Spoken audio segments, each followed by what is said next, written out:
Hello, everybody. Welcome back to another chill Sunday stream. Hope you're all doing well. We're back here with Minute of Islands. Still haven't figured out if it's supposed to be minute or minute, but either way.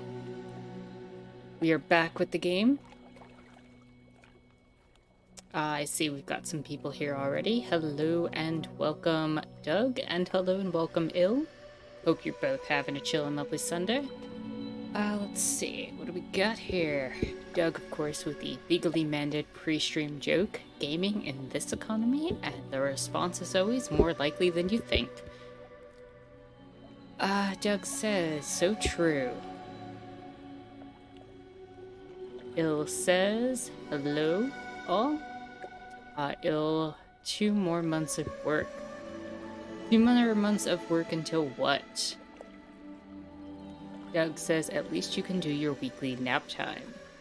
Indeed, it is your weekly nap time, Il. I'm sure we'll get the message later on in the stream. Hello and welcome, Patrick. Hope you're having a chill and lovely Sunday. Glad to have you join us. Doug says, I've been better, but I'll be fine today. Well, I do hope you feel better. And, hope all is well. Like, hope things get better with what's going on.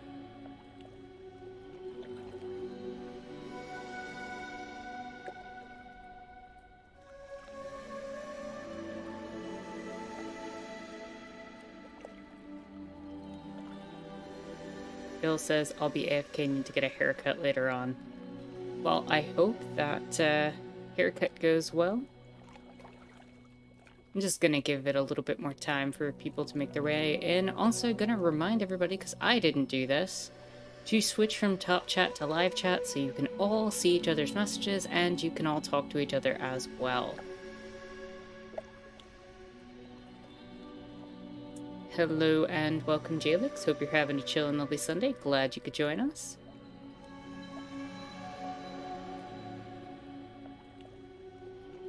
Il says, this reminds me of, like, this YouTube channel that is, like, MeatTube or something. What YouTube channel are you talking about?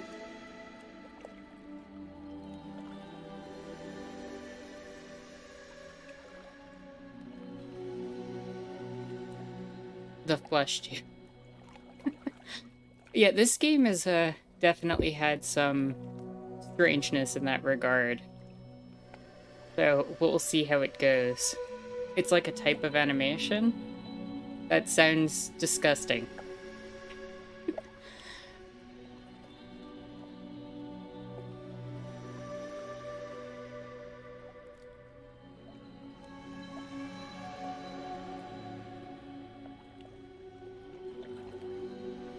Heck, we need to stop using the word fleshy. Oh man, brutal. Yeah, I'll give it like 5 more minutes for people to make their way in, because I know everybody's on their own schedule, but I've got a nice pot of tea here, so I'll just chill and wait while we all talk. Also, if you're here and you feel inclined, please do all the YouTube algorithm-y things, like, comment, subscribe. Didn't someone use Fleshy on the Discord? I'm sure they did. I'm sure they did. Jalix says, I missed the second half of the last stream, to be honest, so I got no clue. The second half of the last stream, let's summarize where we were. We ended up going to an island where the protagonist's sister was, where Mo's sister was, and they had kind of a weird fight, and the sister was like, if you leave and don't come with me, I'm going to leave permanently, and you won't see me again. And Mo was like, yeah, right, goes to the next island, and now we're coming back. So that's more or less what you missed. So.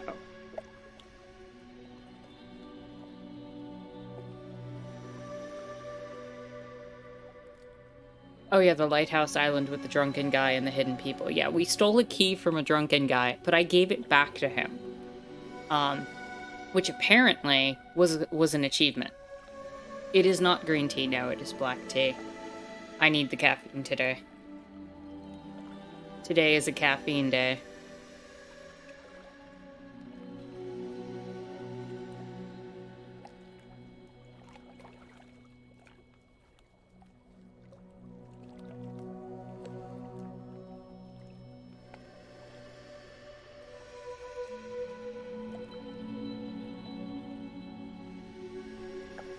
Yeah, I need the one thing that I use to help me get through the day today. Caffeine.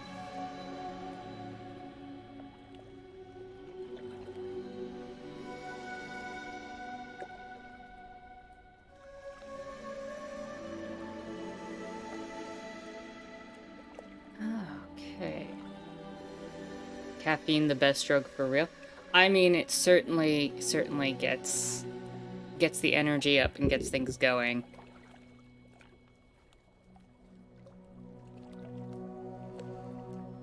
Top 2 for you.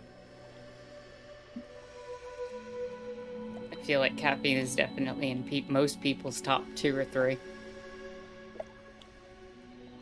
Even if they don't know it.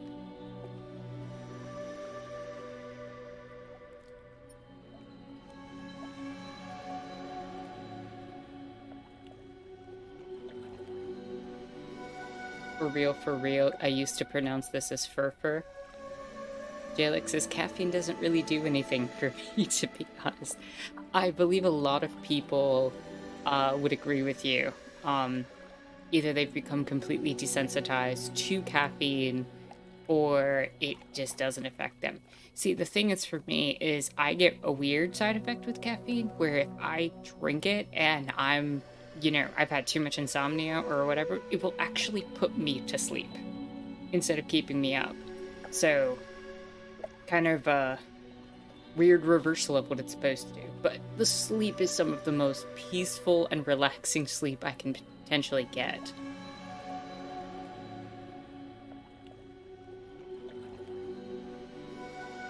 Lay meow? What meow?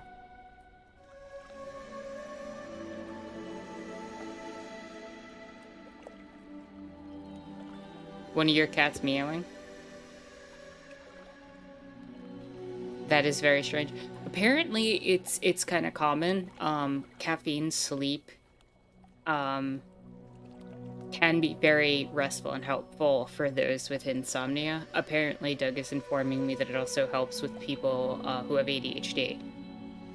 I don't know.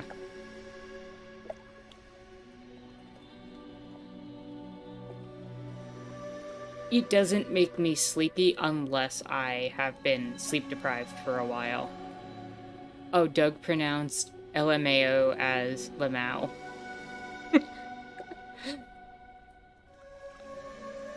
That's funny.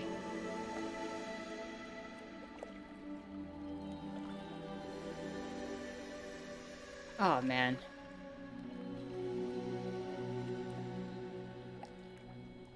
Alright, I think we're good to get going. Move my chat over here so I can see the game. Let's continue. Is controller not...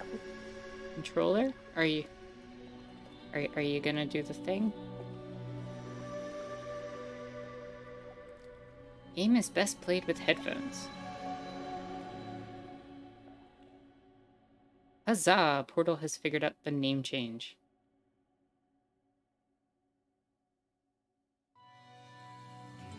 Okay, we are good.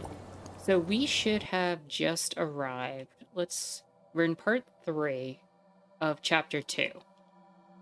The first part was where we dealt with Bone and Beva. And here we went to Luisha and Hema. And now we're going underground to wake up the giant here.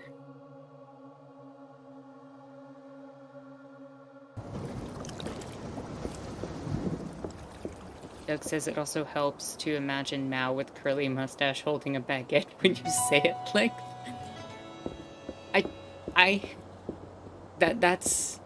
That's difficult for me to imagine. A striped shirt and a baguette. Are we just pulling out all the French stereotypes possible now?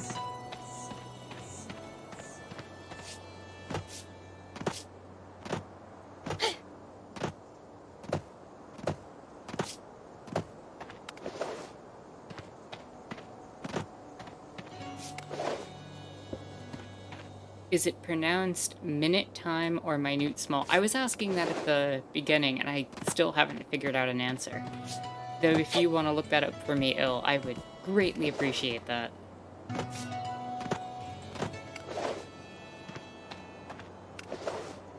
We did head to the next island, right? We headed back to...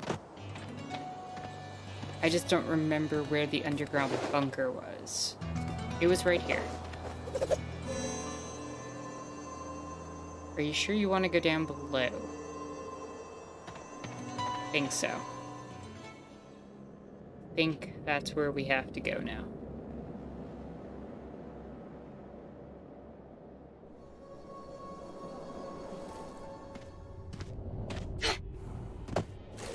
Beargun's muscles soon will power these engines again. It is his duty, and his duty alone, to keep the veil over Heimer strong. Moore will make sure he honors it.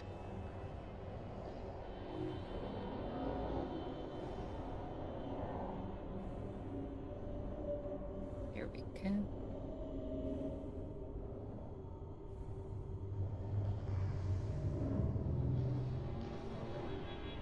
Alright. Just gotta make sure that's good. I think we're good to go.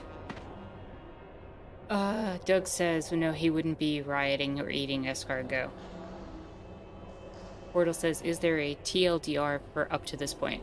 So, more or less, what's been going on in this game is that there are 4 giants that exist in the 4 different regions of this world. And some sort of plague of fungus has been infecting everything and causing a mass death of some sort. And so we're trying to activate the filtration systems and power up the giants that are supposed to be running these islands. And so far we have activated one of the giants and purified the filtration on the islands of Bone and Beva. And now we are trying to go get the giant on the island of Hema, where Mo, the protagonist's sister, lives. Her uncle lived on Beva. She started on Bone. So we're just trying to awaken these giants. And it seems that the game is kind of representing some sort of ecological disaster of some kind. But there might be a more metaphorical understanding behind the protagonist's kind of taking on too much or overburdening herself. Where there's kind of a representation of her mental self kind of falling apart. So we're trying to kind of piece together what the metaphors are and what's actually happening. Oh yeah, and Mo has a magic stick that basically powers everything up. What is it, the Omni something or other? It's the first item in that inventory. How can I select it? This is the current state of your hunt for Mo's lost memories. Yeah, there's definitely some, like, internal thing where these little islands are kind of different pieces of her consciousness trying to come back together in some way, shape, or form. And what do we got? This is... Okay, it won't let me actually click into it.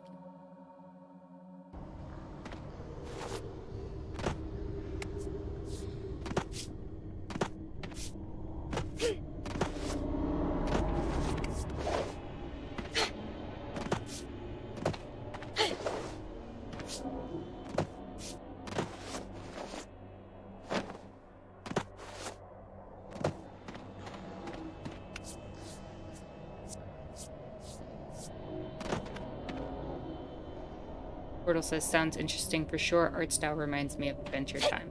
Yeah, I had commented about that last time, where there's kind of an Adventure Time-esque art style to this game.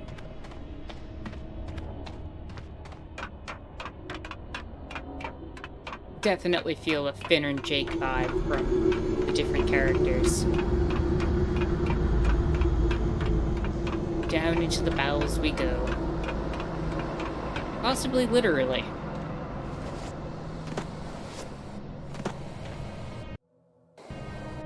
You have found 0 of 3 memories in this area. So I should be on the lookout for that. There's Bergen, the second giant.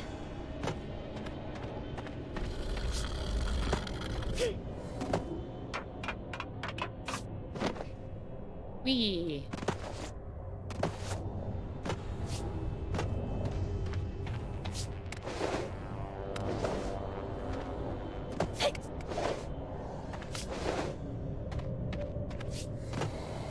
Down the flesh tube beyond the meat.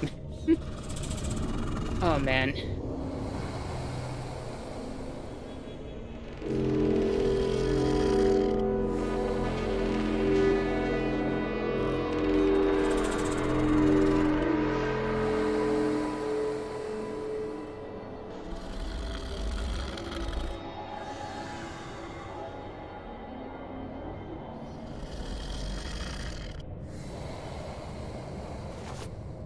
I just gotta make sure that I didn't skip one of the memories.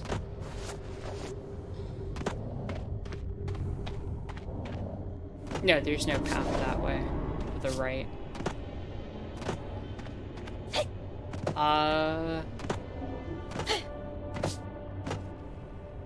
Might have soft locked.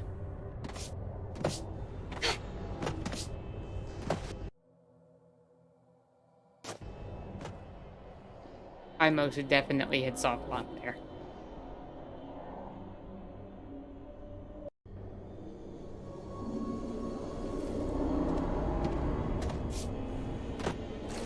Beargun's muscles soon will power these engines again. It is his duty, and his duty alone, to keep the veil over Heimer strong.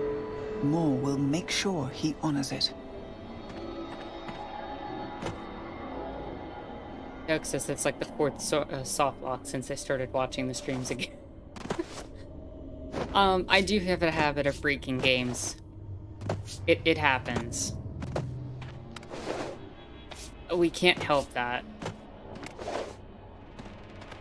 Doug says Terra's passive ability is just finding exactly one soft lock each game. Didn't I find like 3 in Tome?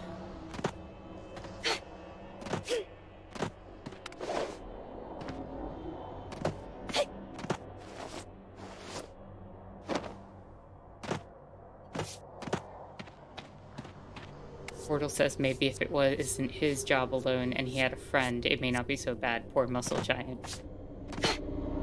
I think that's another part of this, where Mo is taking on all this responsibility, literally herself, to power everything, make sure everything's running, and it's like, you can't do that alone.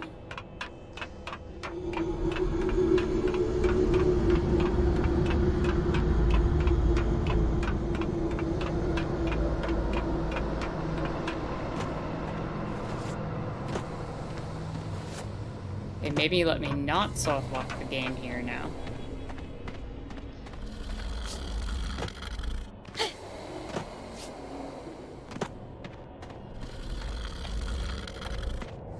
Dick says, I don't think you even found any in Tome. I definitely managed to get some places I wasn't supposed to in Tome. Found at least 2 in the last campfire. That was funny.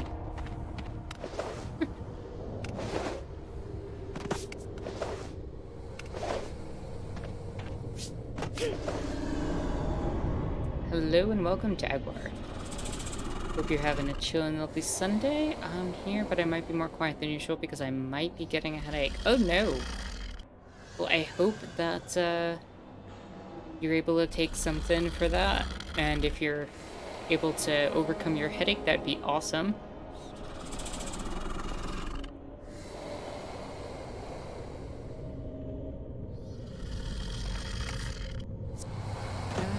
I can go up and try to power you right now, but I feel like I should go the other way, because if I've learned anything about video games, it's always go the wrong way first.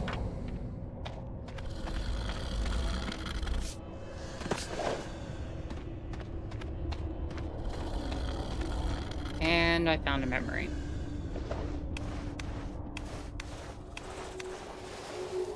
Hello, jellyfish memory.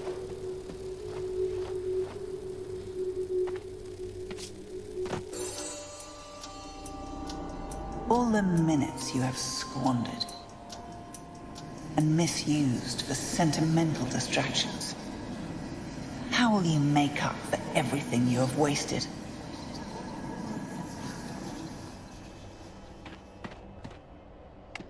Memories are getting meaner.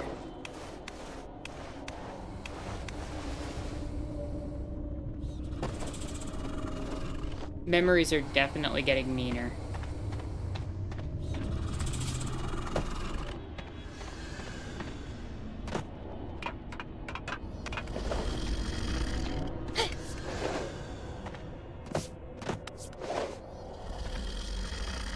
Heard that disappointed mom sound before.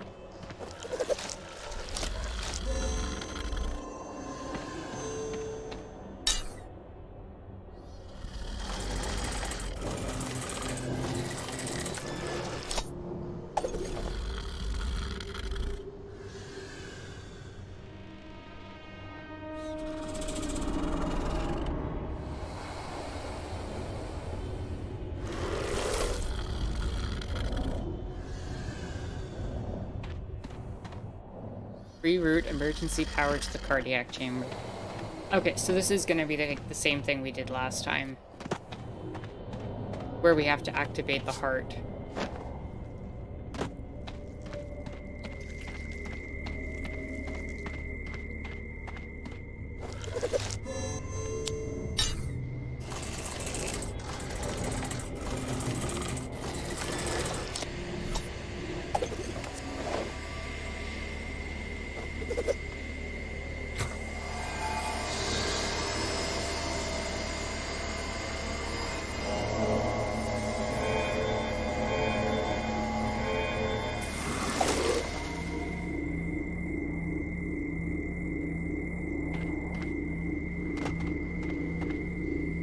Saffron is awake, his brothers are still inactive.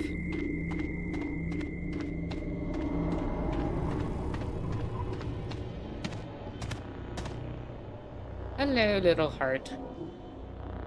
Guide 3 energy currents to the capacitor. And here's a memory. Mo is a professional defibrillator. Certainly seems that way. Activating giant arts.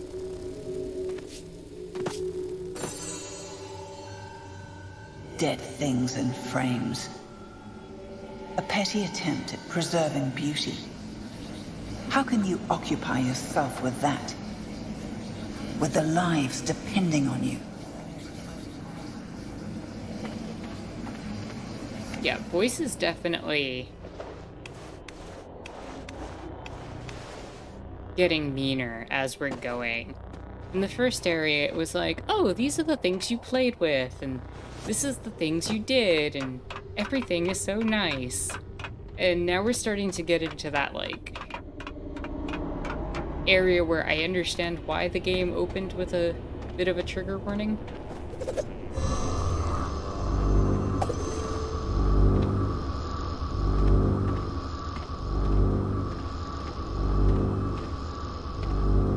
Excuse me while I just move your blood vessels out of the way.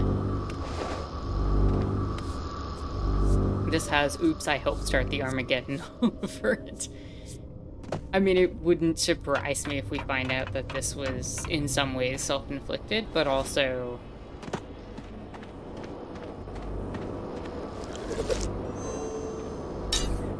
At this point, nothing in this game would surprise me.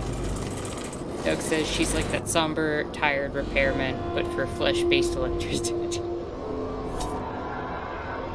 Weird sentences that should not be put together.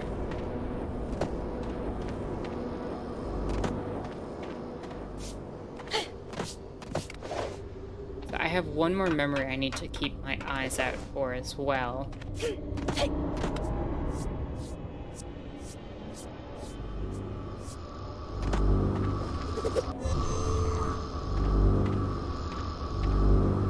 To be fair, that's what doctors are too. You're not wrong. Not how I would have assessed doctors, but you're not wrong.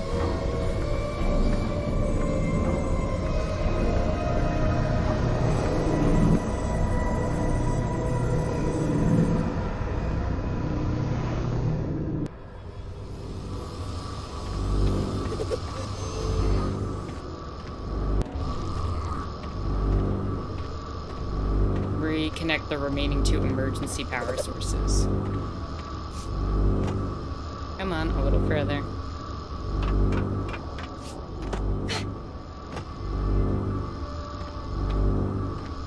Doug says since they directly move the flesh flaps and what have you. I mean, they do, especially when they're doing surgery.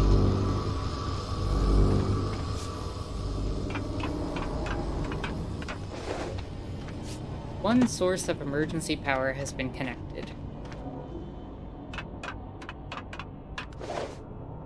This is how the Zerg from StarCraft was formed. I was thinking about the Zerg a little bit. I was gonna comment on it.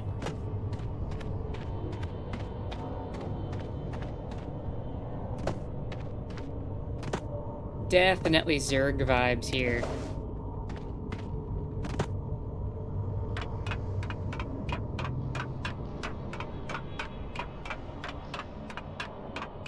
I don't know where I'm going.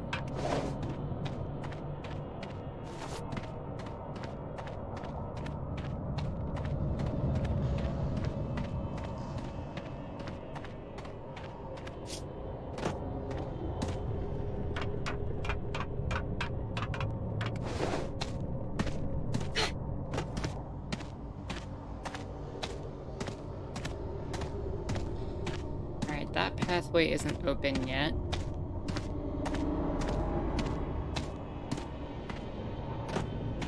Oh, looks like there's the 3rd memory I need, so... Glad I came this way. So I can go get yelled at again.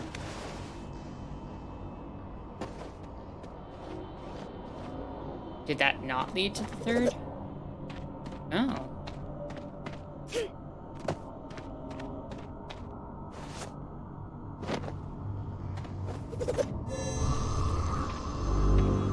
It did not lead to the 3rd memory. Usually those crawl spaces have meant getting to a memory.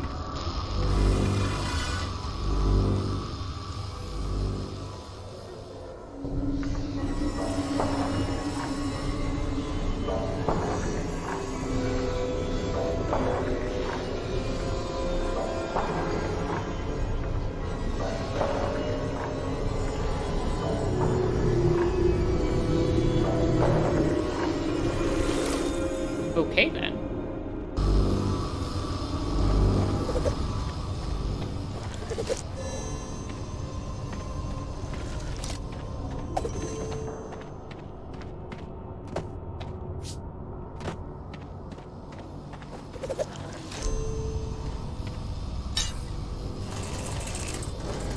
Power this up.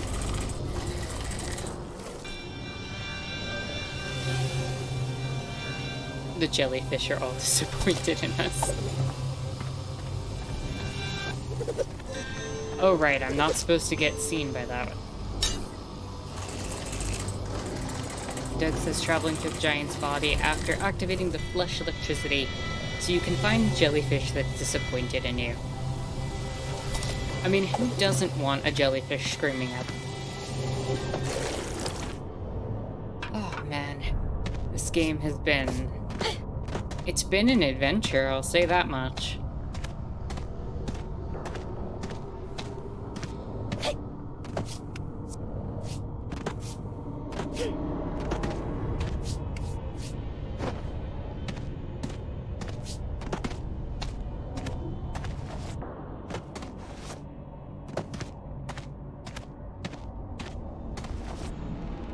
What is down this way?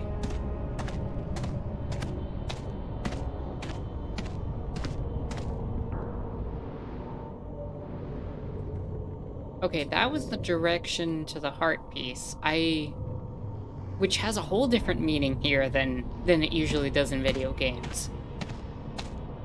So what I'm thinking is I gotta go the other way to get to a memory.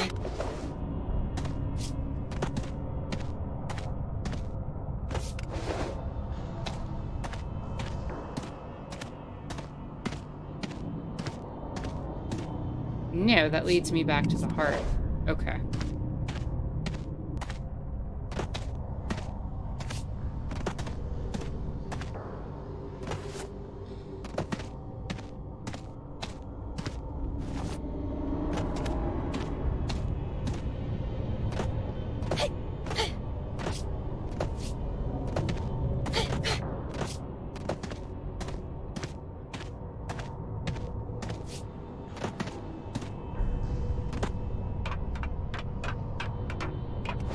Up here.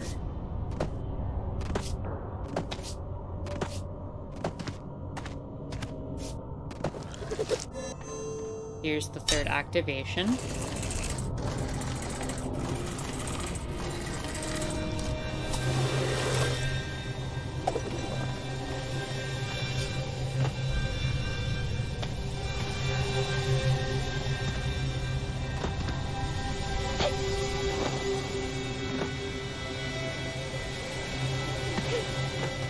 And down we go. Oh, I see the memory.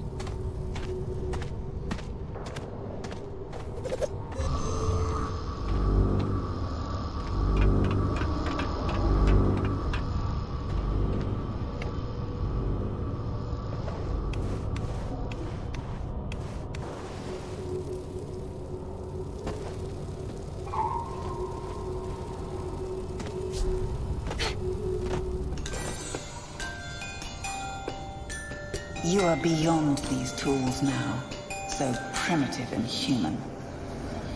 You are the bearer of the Omni-Switch. But deep down, you know and understand. You are far from worthy of it. Why am I far from worthy of the Omni-Switch? Antagonism unclear?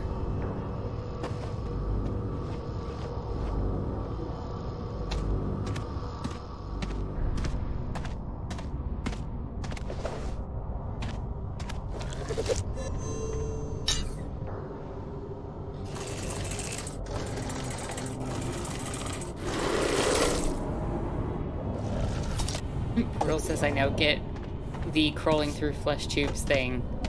I like it even less.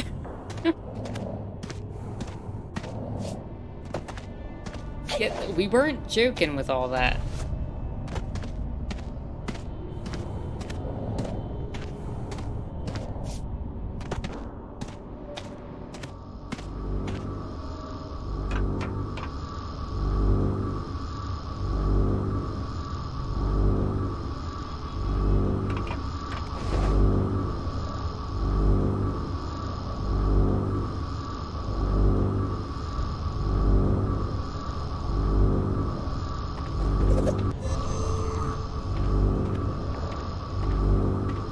We are very serious about our tubes, whether they're fleshy or not.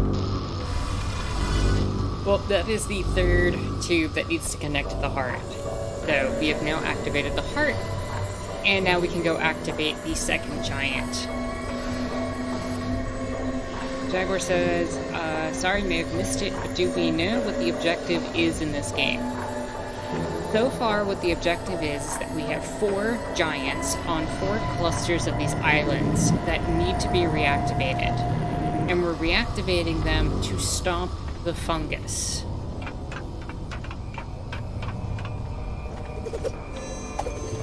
Which, of course, our protagonist won't wear a mask against, even though everybody else has the common sense to do so. But, you know, don't think we're playing with somebody who's fully taking care of themselves right now.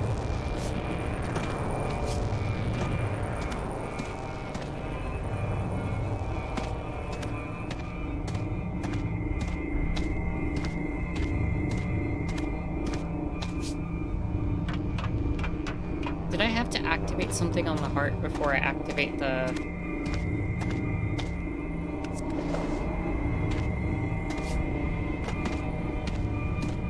giant proper? The capacitor is now rerouting the power to the cardiac chamber. Beautiful, emergency backup has been activated. I feel like I'm speaking tech jargon like I'm on Star Trek, but it's in reference to flesh tubes, and it doesn't feel good. Tagwar, we're on the same point there.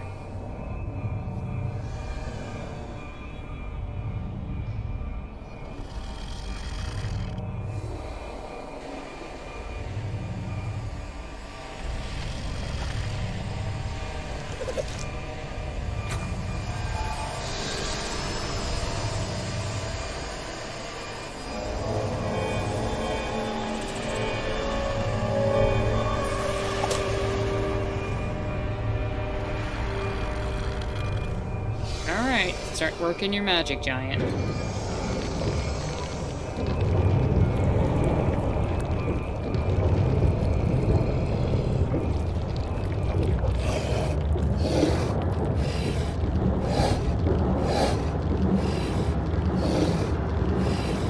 Let's go tell our sister, who's threatened to leave, so I don't even know if she's gonna be there.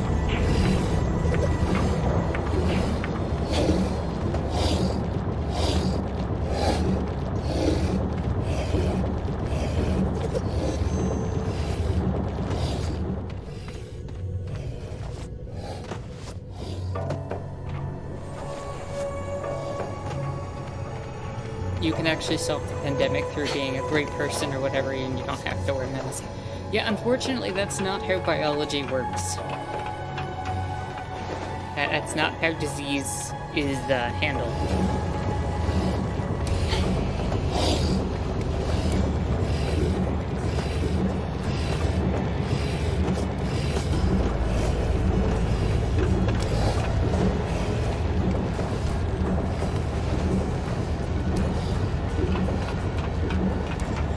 Oh yeah, and we also keep having those, like, mushroom hallucinations going on in this game. Do I want to return to the surface? Yeah, I do. I got all the memories here. I got yelled at by jellyfish. I'm good.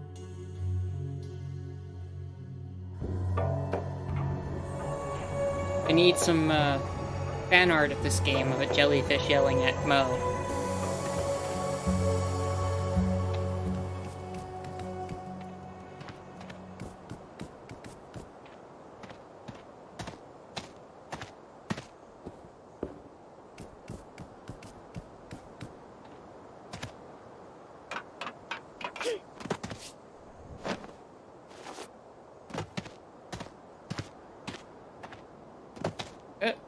Ooh.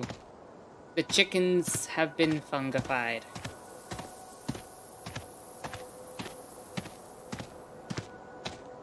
That's not good.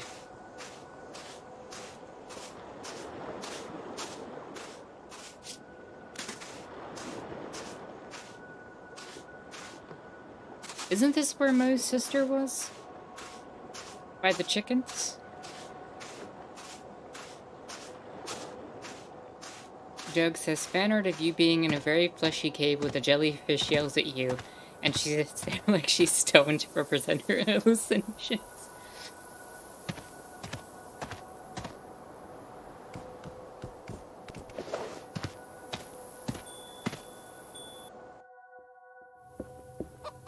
Read the letter. Yeah, she done left. She said she was going to. I don't know why Mo's surprised. Maud doesn't dare to read it. What possible use could reading it have right now? It's all been said, not by the letter or its contents, but by the gemstone left behind.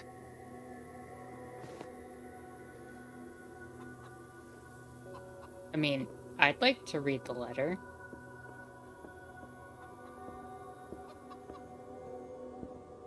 Maybe it's like, hey sis, when you get your act together, here's where I'll be. Until then,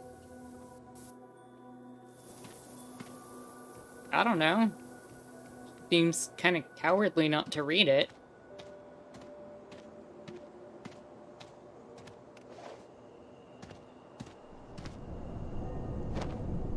But unfortunately, game no give me options, so...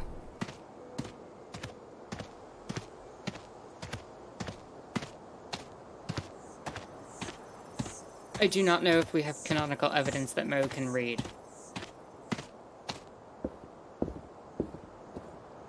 Portal says, poor Mo, such a terrible thing to be yelled at by jellyfish. Yes, my name being used as a pun. Oh! What are you eating? Bro.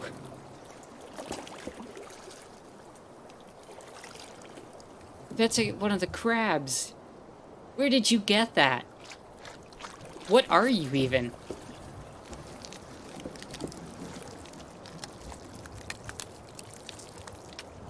Man, you are enjoying that crab with that blood on your face. Good for you.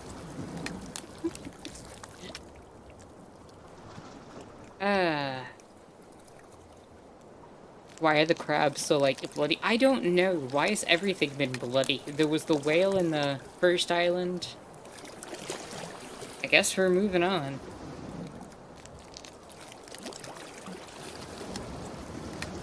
Jelix says I'm happy that they're happy devouring that crab. They are really into that. I still don't know what they're doing on the ship. They just showed up last time.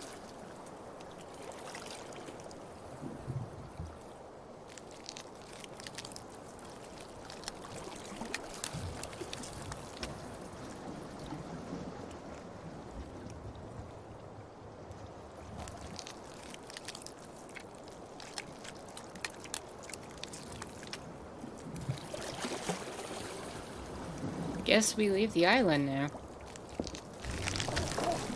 We're down on Hema.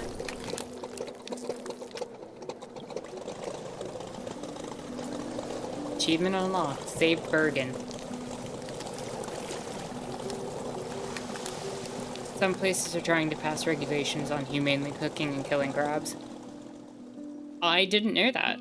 That'd be good information to look into. Because, I mean, boiling them alive is pretty much the standard in a lot of cuisine.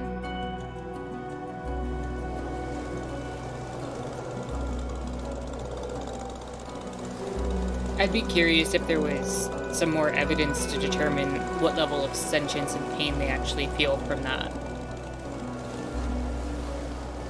Doug says it seems like this is not one of those places. For sure. Oh, here we go. We're about to go into a fungal hallucination. It's about that time. Jaguar says they basically scream when you do that, so they must feel it. I have never cooked a crab, personally. So, and I have not been in the kitchen when it's been done. So, that's disturbing as all hell.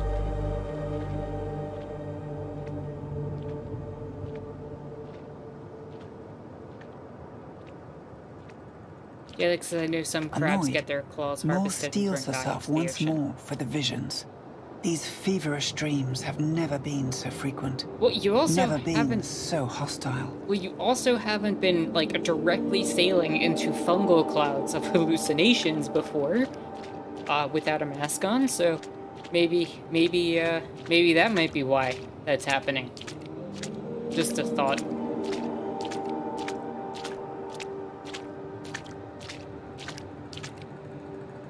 Doug said, I'm pretty sure that's the steam, if I understand correctly, the steam making the noise.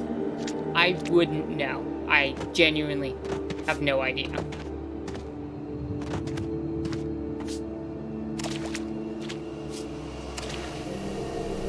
We're gonna get another bit of song or whatever. These are the nice jellyfish. They don't yell at us, they make music for us.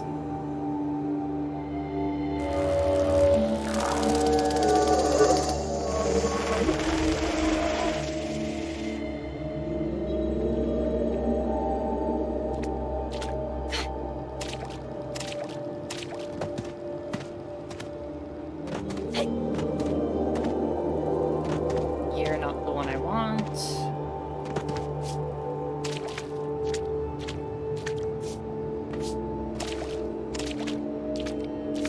These jellyfish do not scream, though. They just heckle you. They tell you you're bad at life and cleaning your room. That's the one I want.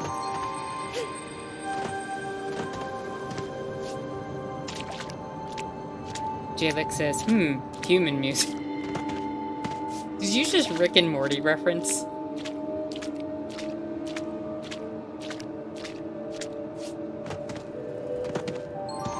That's 2.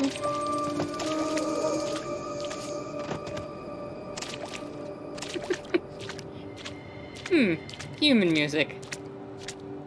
2-note song.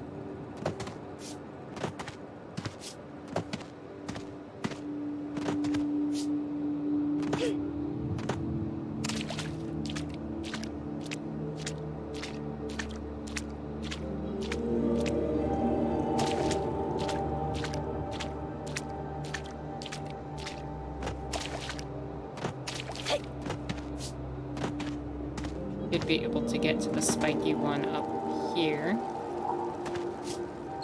There we go.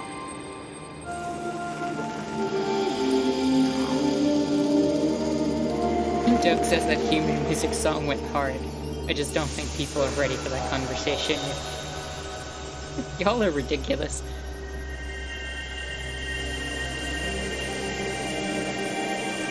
It was literally 2 notes repeating.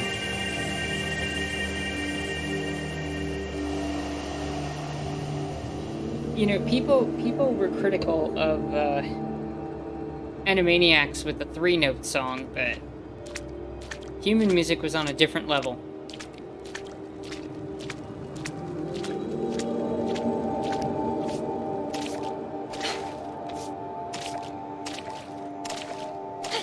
Time to go open Pandora's box.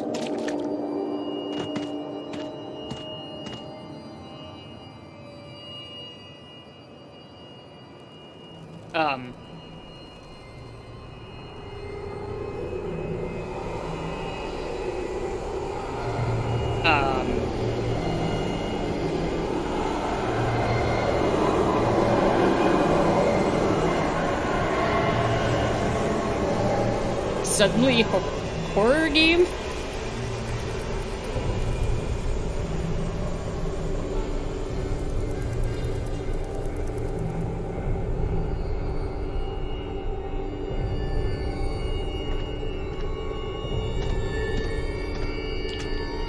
Nope.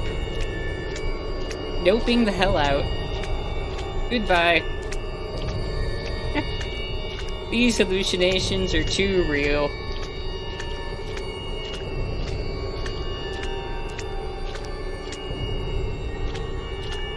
I'ma leave. Goodbye, wacky hallucination.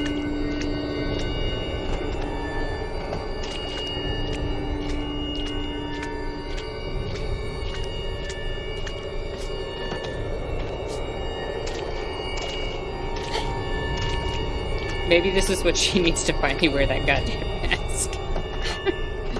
Maybe.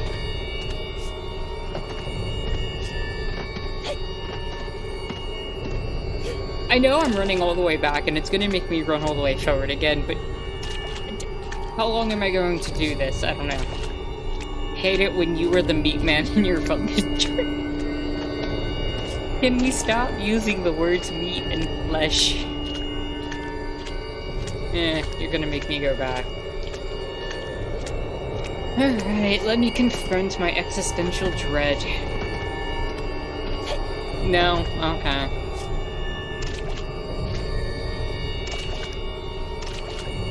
It is what's happening, so it's not even like I can be upset. We're literally in this horrific flesh-based, you know, hallucination world.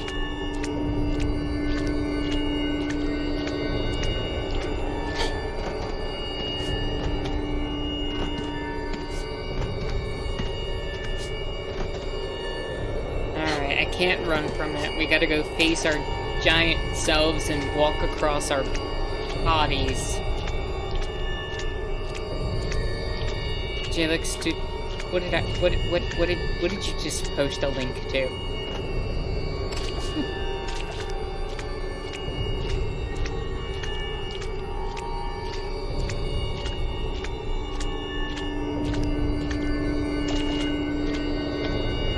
Alright, let me just walk across myself. Hi, me. Meatball man. Oh, hello, robotic crab. Hi.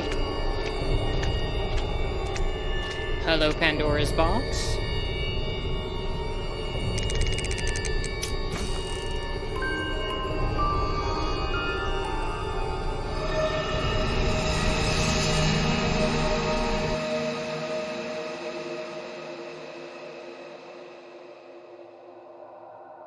Well, that happened.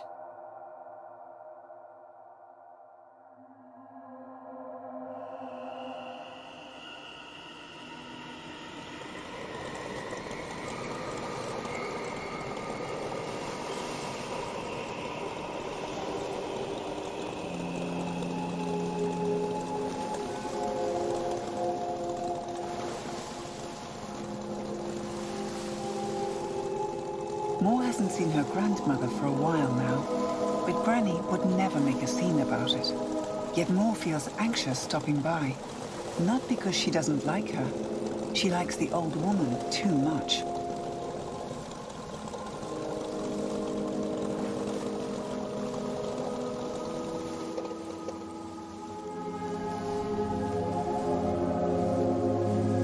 The island of Memor Festi.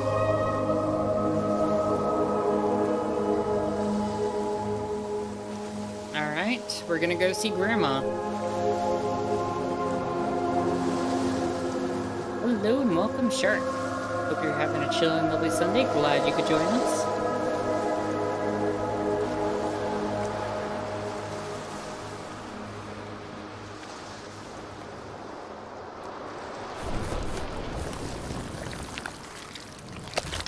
Welcome back to Meat Fleshed. Oh man. This game is something, I'll tell you. Name still being worked. Find and reawaken Unday. Oh, there's a memory. Come here, memory. The deep waters around this island change color every season, teeming with life of the most curious creatures. I don't think they do that anymore. I think the fungus done took care of that.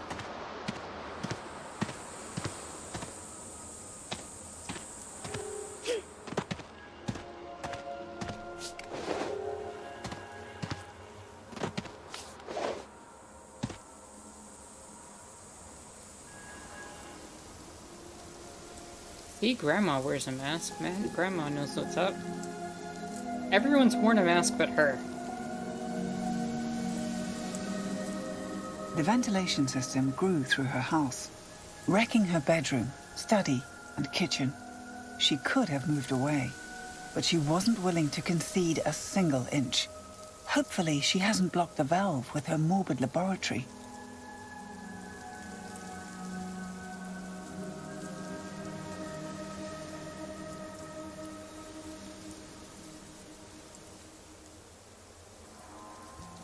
Miri is not here, the old woman says. But that is not why you've come.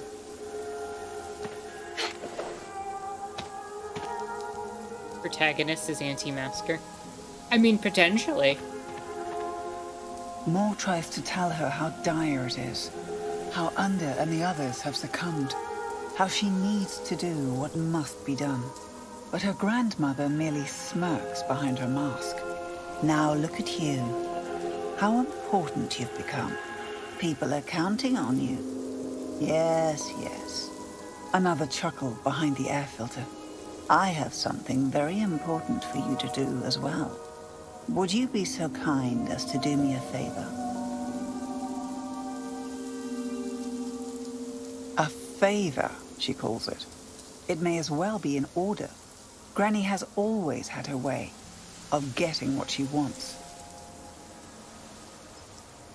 You receive 2 clay figures wrapped in ceremonial cloth. Old companions, the grandmother says, that I have held on to quite long enough. It's time to bring them home. Promise me. Moore's heart plunged into her stomach. She knew what Granny was implying. What does You Granny do not want? decline a request like this. Moore promised. Bring Granny's figures to a resting place on Grava. She has spent enough time mourning her friends. Yeah, we can do that for Granny. Why wouldn't we do that for Granny? Granny specimens are as deadly as they are beautiful.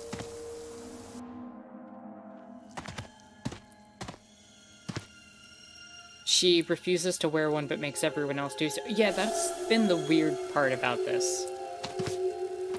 It's like she's taking all the burden onto herself. Like, everything is her Grandma responsibility. was never interested in anything made by the giants. Lifeless metals and cold steel, she called it. She preferred spending time with the fungus, breeding colorful, voracious new strains. What?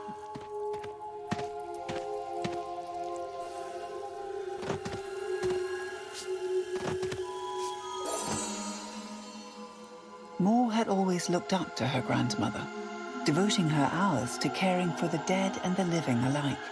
An enigmatic and stubborn woman who was far smarter than many assumed.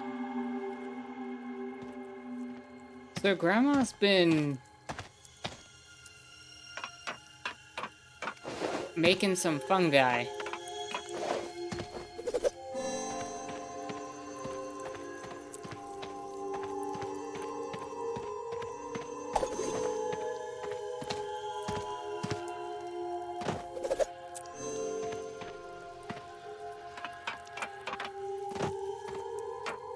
Did Granny make the fungus on accident? I don't know. Maybe the fungus isn't what we think it is? Memorfesti and Graba are connected by a bridge that Moore has never fully crossed. The walk always seemed too long, and what lies beyond is what she dreads most.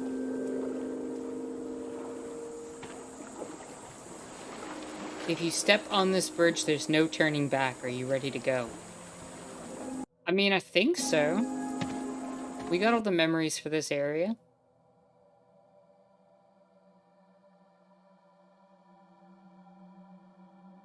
I think we're good to go.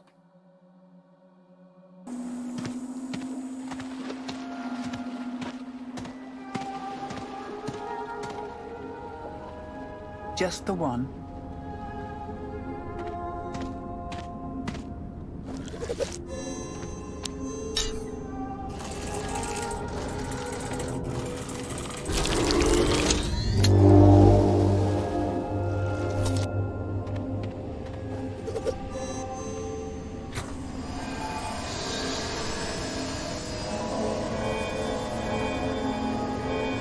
What are we powering up at this point?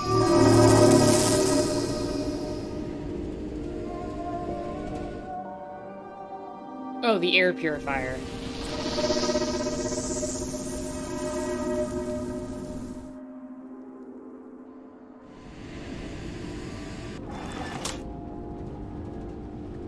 You can go back now, Moore.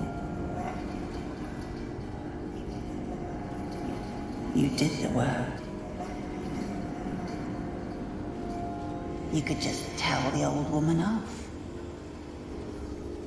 These sound like, It's not like you're her servant. some sort of intrusive Yes, of course, you promised. But she was asking too much. Your grandmother doesn't care about your struggles. That old hag. Whoa. Throw the figures into the sea. I just want to do And Grandma's just say request. return them. What's a little disrespect for the dead? Okay. If it saves the living.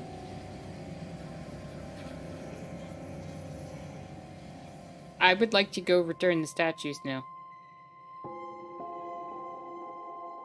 Mor's hand clutches the gemstone in her pocket, left behind by her older sister. Her heart is drowning in a deluge of goodbyes, all of them equally real in Miri's unread letter.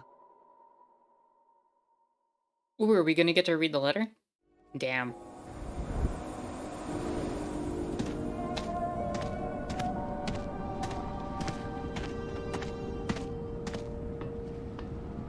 Shark says wish air purifiers were that effective IRL. Doug says they're good with dust and things. Big recommend. If you can afford them, I recommend them to you, especially if you can get a good one. Game changing. Game changing in terms of breathability and such things.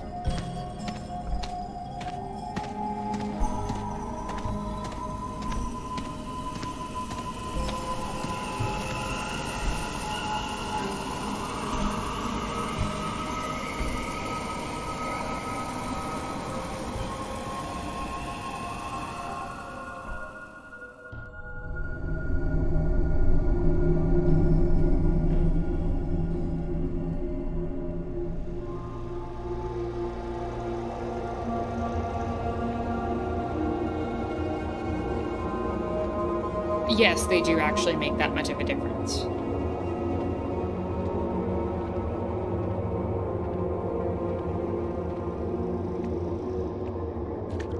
Mor expected Graba to be swallowed by the spores, so this episode comes as no surprise. However, she did not expect to feel so at home here.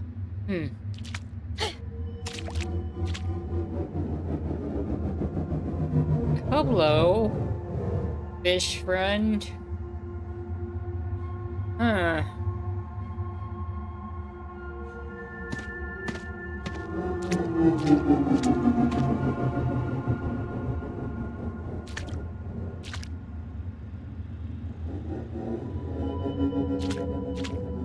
This is just Mario 64 at this point. Yeah, it's the Unagi.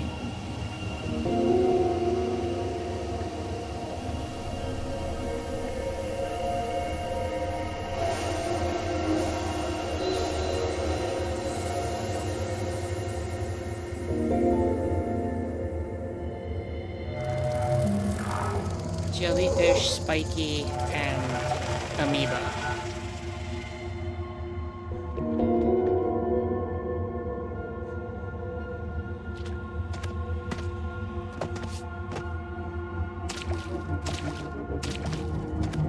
That's Spiky.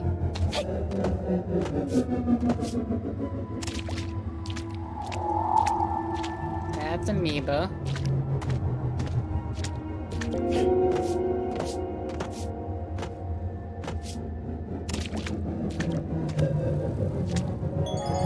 There's Jellyfish.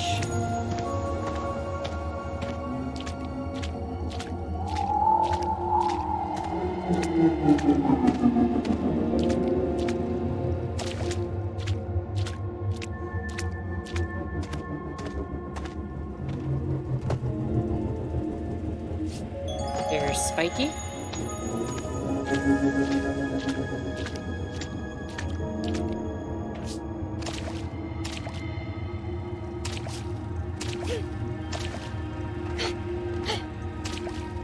Get back here, Amoeba.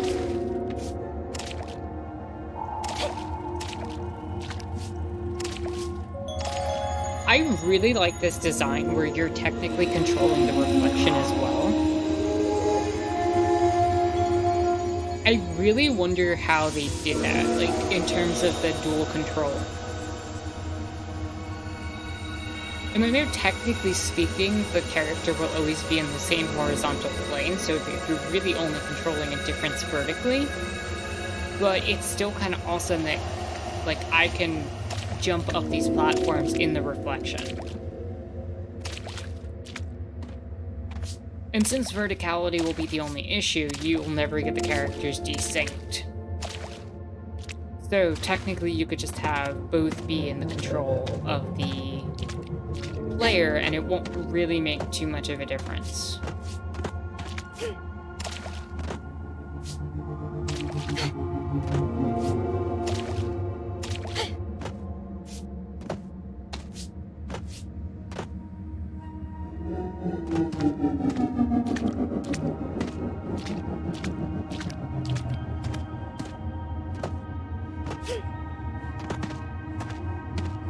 Is there something more beyond this point?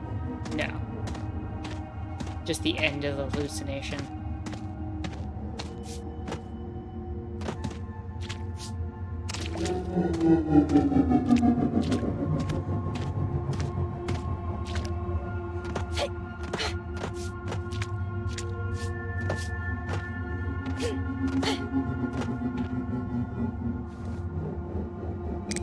Time to open Pandora's box again.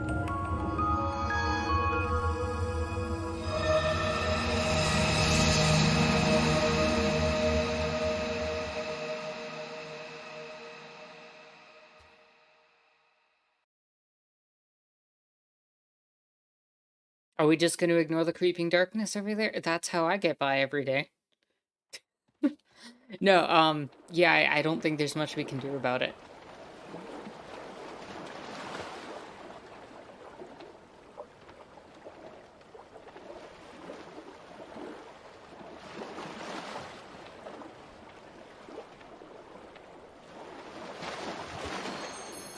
Chapter 3, Part 2.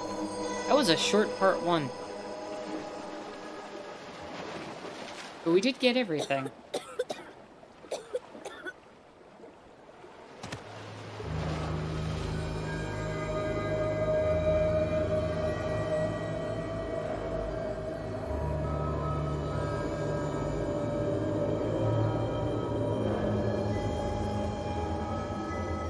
Kaaba, where we bring our dead, where we surrender their bodies to the blight, a place too virulent to visit, so we mourn at home over sculpted effigies.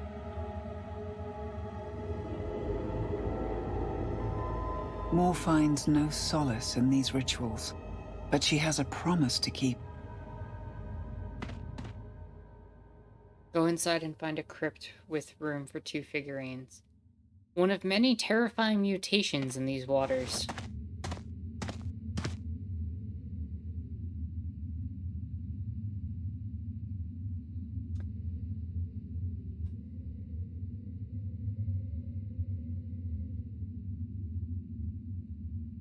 I don't know. For all their hard work, the Giants' machines are not welcome in these hallowed grounds.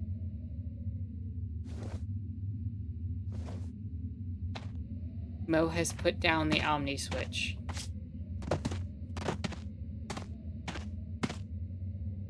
Are you ready to enter the Garden of the Dead?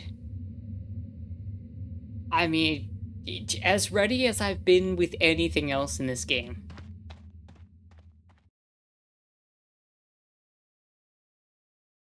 The creeping darkness is trying to reach you about your car's extended warranty. Hello, we're trying to reach you about your car's extended warranty.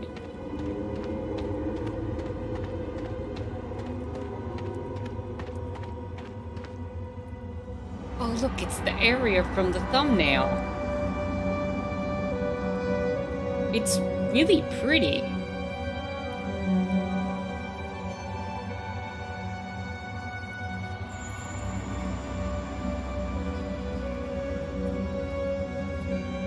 Everything's made of coral and not flesh.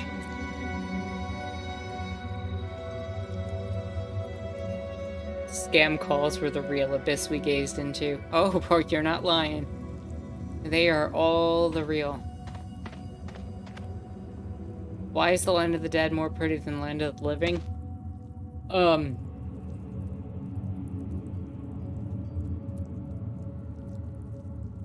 Because the Land of the Dead's an amazing looking place. Generations of bodies lie here, eaten by the fungus chance. Oh god. Never mind.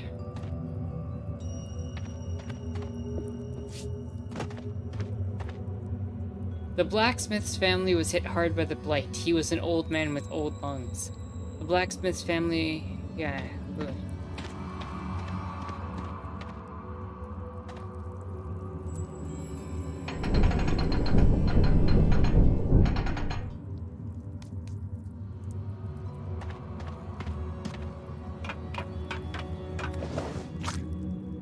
Members of the shepherd's family, a humbled end.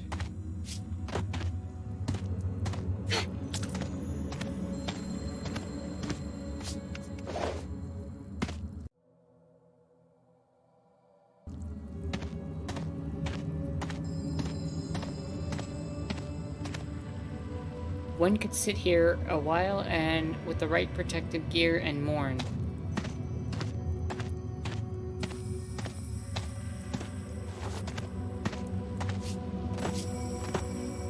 This crypts are locked, but there are no locks on these doors. There has to be a mechanism to open them all.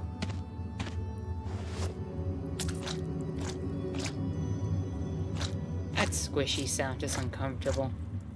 A place for nameless bodies. Jeez! Shoemakers, tailors, and carpenters. Painters and musicians.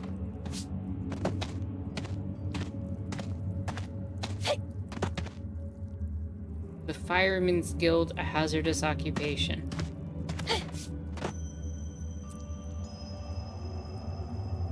Hello and welcome, Jay. Hope you're having a chill and lovely Sunday. Glad you could join us. A pile of sarcophagi claimed by the fungus.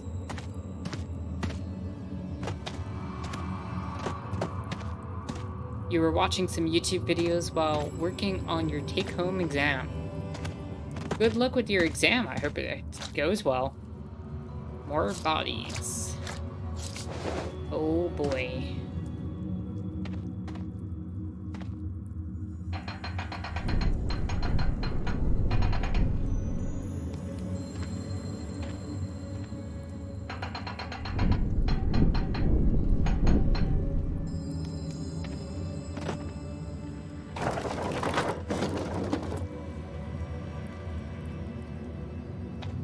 Nothing happened when the lever was pulled.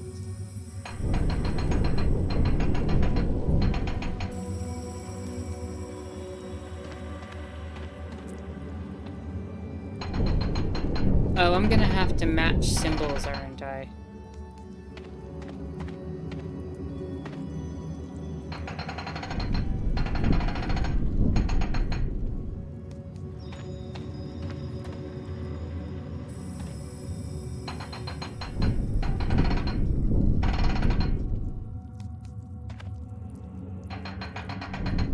Shark says, that reminds me I have a 5-page essay due on Wednesday. You should probably do your essay.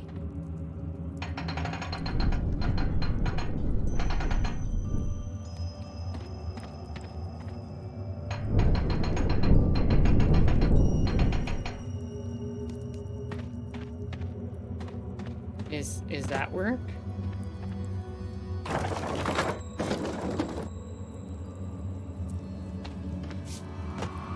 Mo pulled the lever, but nothing happened. How am I supposed to know which one works?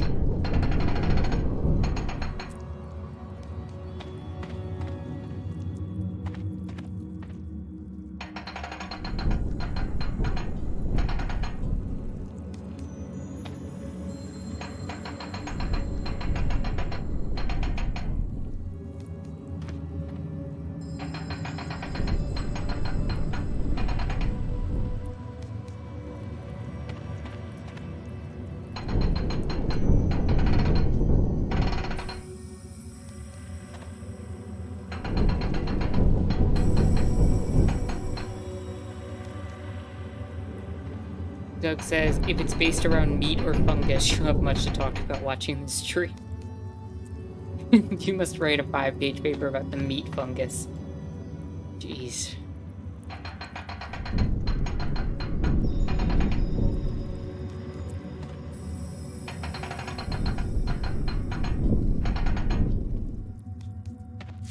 Is this correct?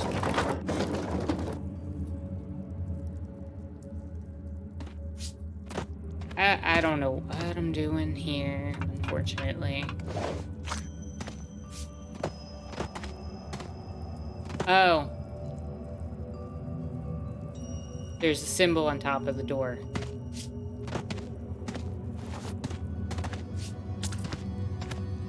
Wood grain with a circle.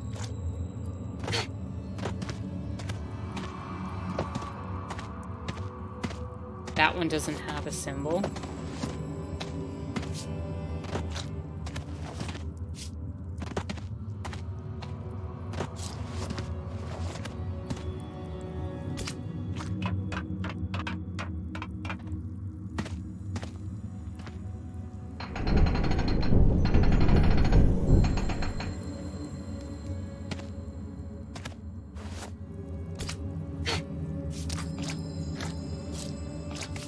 Oh, I think I get it.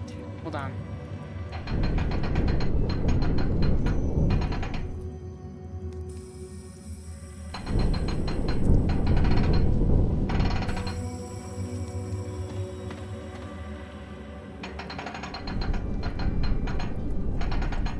There we go. That one's up there. Let's see if they changed it all. No. Okay.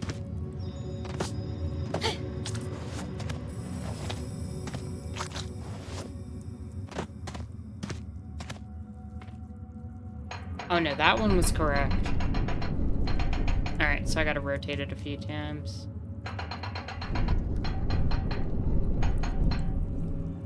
That's okay.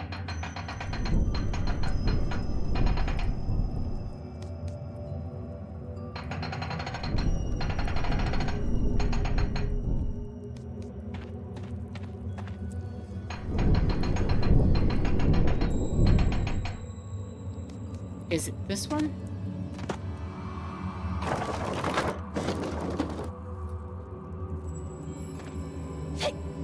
No, it must be the other one then.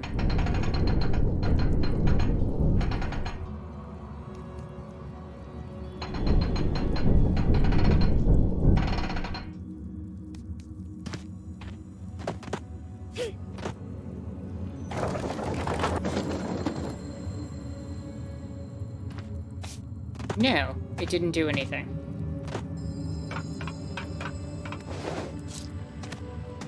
Maybe both sides have to match the pattern? Possibly, but there's technically 4 spots that can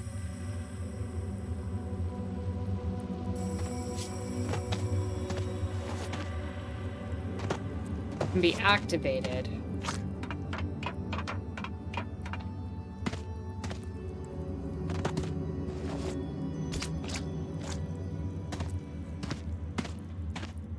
That one is a complete circle on the bottom right.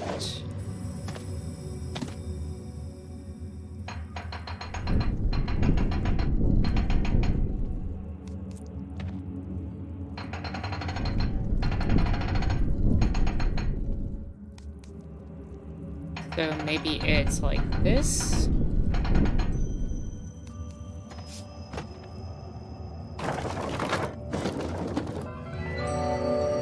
I did it.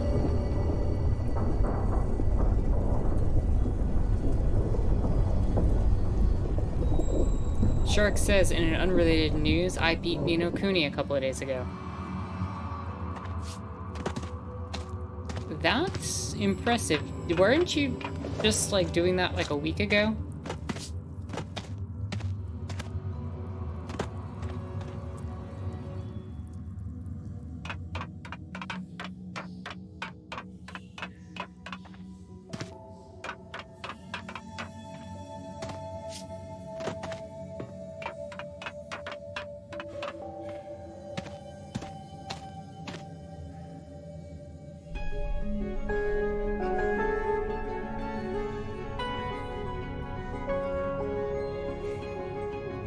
It took you like 45 hours? Dang, almost 2 full days of your life got spent on that game. I can't talk. I've spent so many hours on certain games that it's not even funny. Moore was too small to fully understand what was happening during the Exodus, but she saw what the poison was doing to the people around her, plaguing the mind with visions, corroding and eating the flesh. She couldn't bear to watch person after person disappear from her life, so she hid in the networks below. Far away from it all, she never found out exactly who succumbed to the poison and who made it off the island. But it barely matters to her when they're all still gone. Dang.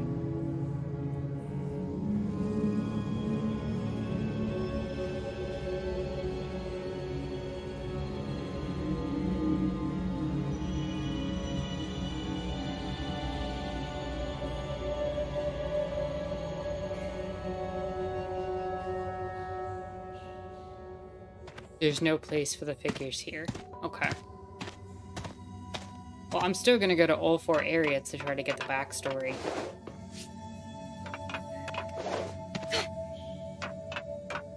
Because it looks like we've landed on Plot Island.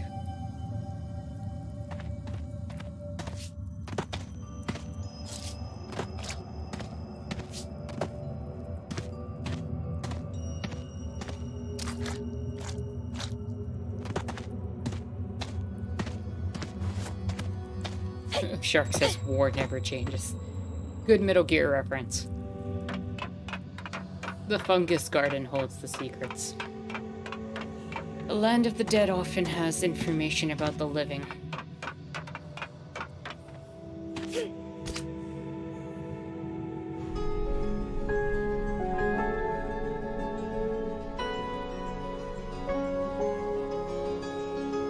If it's a Fallout reference, one of them referenced the other, because Metal Gear also made that comment.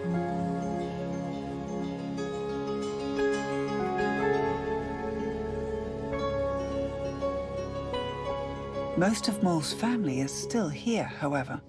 They couldn't leave their little Moore behind. She is proud now to have been tasked to protect them, by virtue of the knowledge and power she found. For when she went below and found the fabled giants, when she befriended them as the only human in generations, they forged the Omni-Switch for her and made her their apprentice. She spent years confined in the underbelly of these islands, just so the surface could shine. She hopes her family is proud as well. That sounds like a lot of burden for one person to take on by themselves.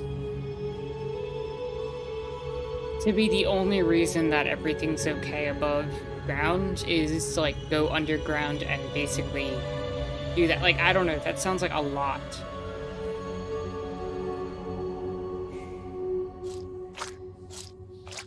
This too is some other family's crypt.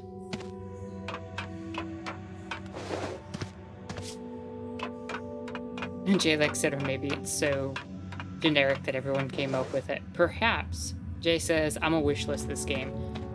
It's been a good game so far. I think it was recently on sale as well. I don't know if it still is. Also, hello and welcome, Cyrus. King Cyrus, how's it going? Hope you're having a chill and lovely Sunday. Glad you could join us.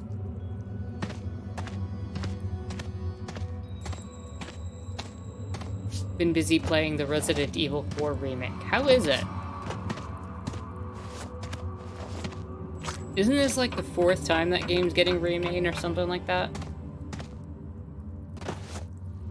And is it remade like to the extent that 3 was remade, or is it just another redo of the game itself?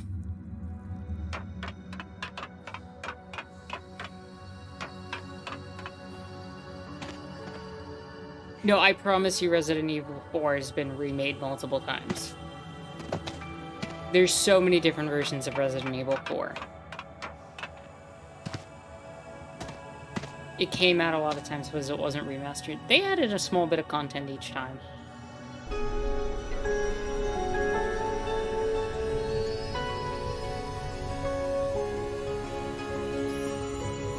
this is the remake. Okay, so like the treatment they gave to 2 and 3 recently.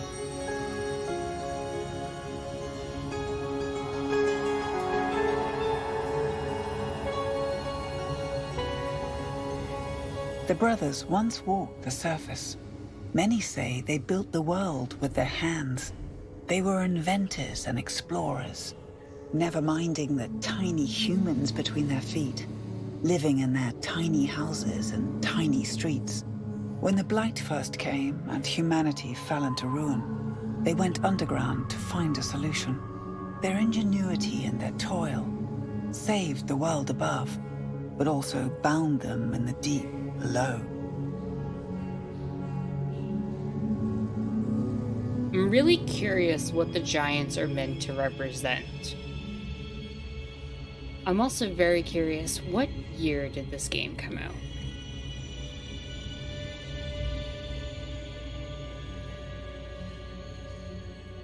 This game came out in 2021. I can't help but think that this game had some level of pandemic on the mind in the creation of this game.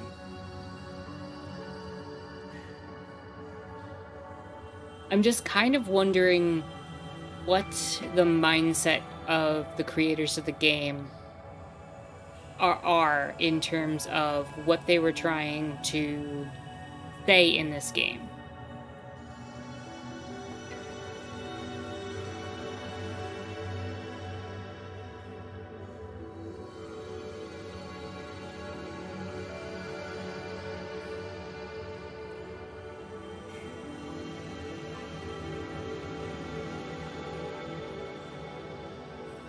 I'm just trying to see if there's anything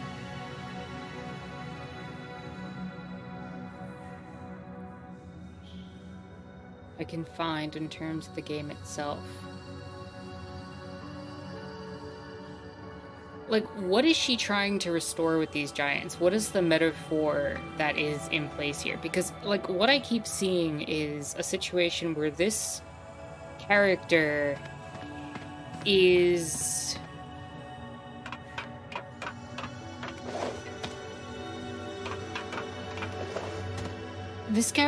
definitely overburdened with the responsibility to handle all of this themselves. Everyone else has left either by physically leaving or by dying to this fungal plague. And then you have... her family stayed, but then she went underground, befriended these giants, got the Omni Switch, became their apprentice, and then she's been responsible for everything since.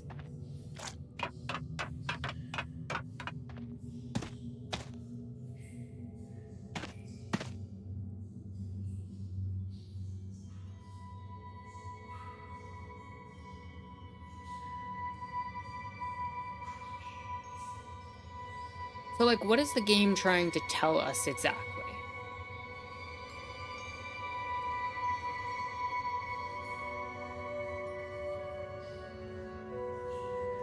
Miri has 2 figurines in her home, a recent addition, but she has not told Mo who she is mourning.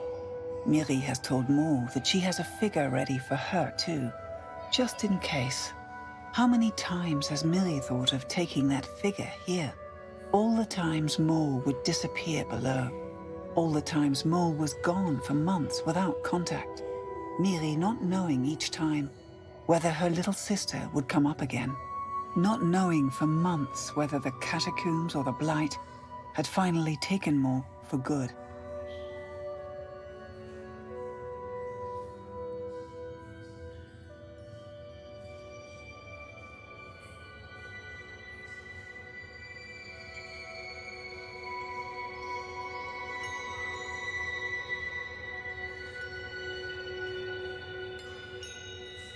Granny's decided that she's grieved enough.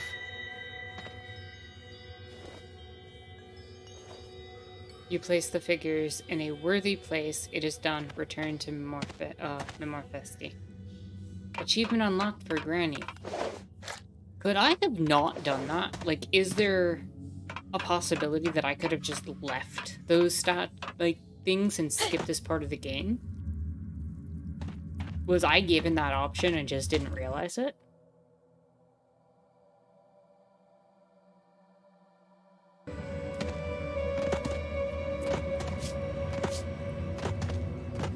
Also, why did the colors all change?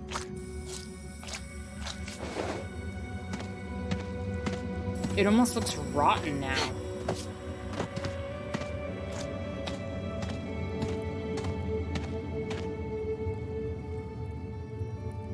Maybe when you're in that vision with the letter on the table and you went the other way.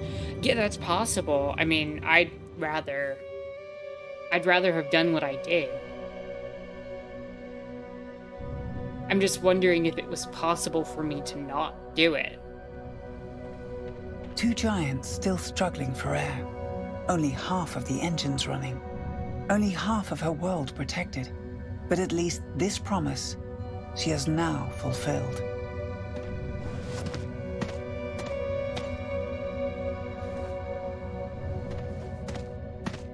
You picked up the Omni Switch.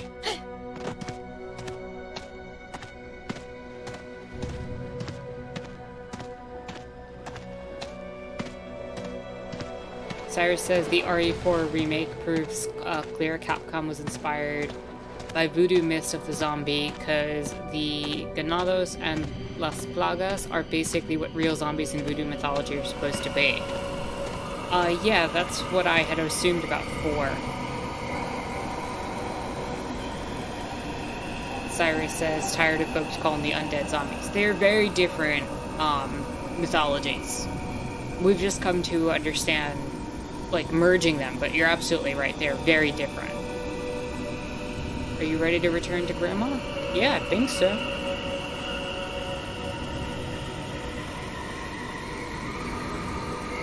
Did the nap counter go up? Yes.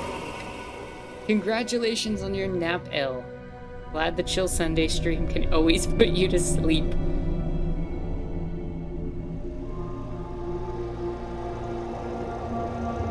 Here, we cure insomnia at Anarchist Terrace channel. We help you sleep when you can't.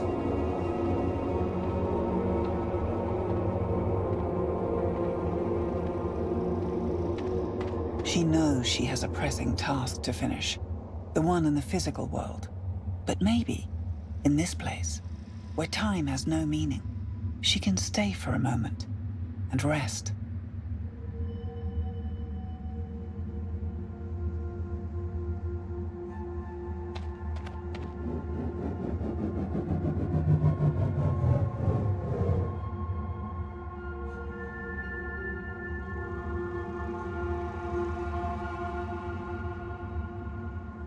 Give me 1 second.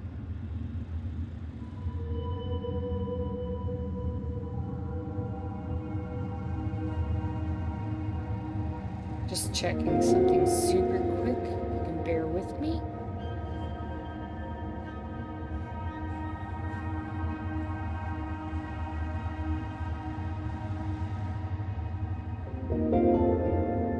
Perfect. Okay.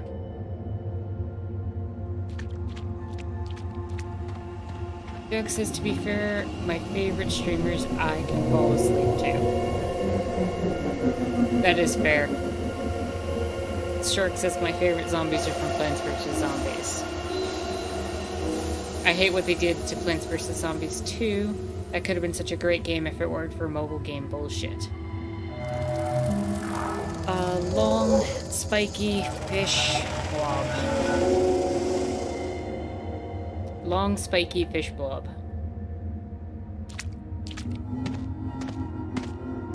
No, I agree with you. Plants vs. Zombies 2 started off as, like, it could have been a really good game, like the first one was.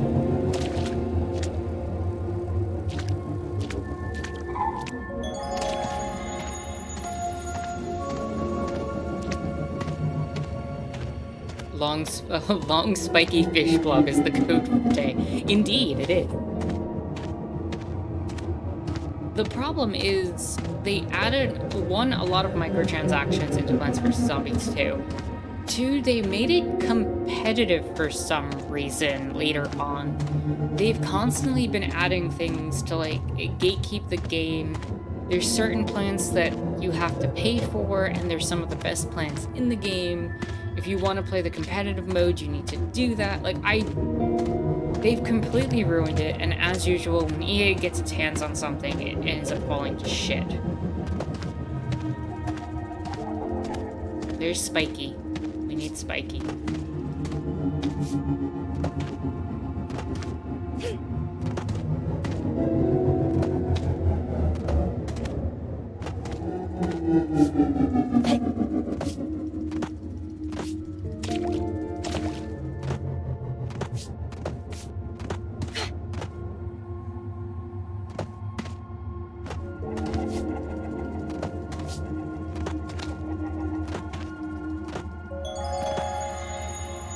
Long, spiky fish blob. We need fish.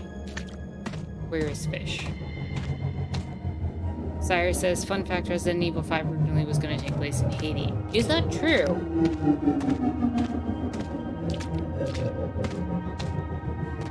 What made them not do it?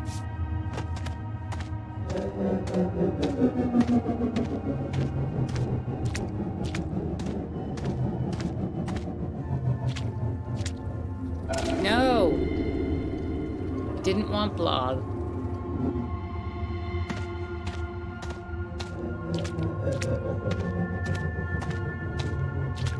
Now I gotta go all the way back.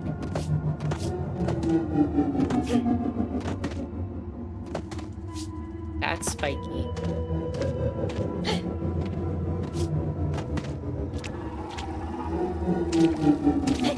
Wrong. Also, while we're on EA, The Sims 4 just came out as such a ripoff. You'd have to spend well over $1,000 to buy all the content packs. Yeah, you know...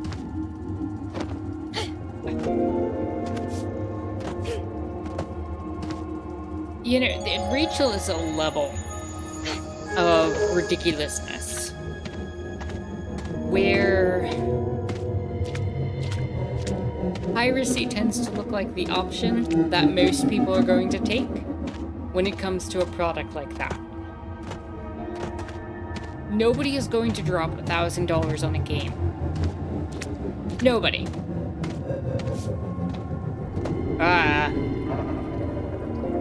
I'm having trouble avoiding the blob more than anything else. When you start creating a situation where all that DLC is $1,000 and you have to spend that much money, nobody's going to do it. And if they want the full extent of your game, then, like with a lot of archival stuff, you're gonna see people end up pirating it because they want the full game and experience.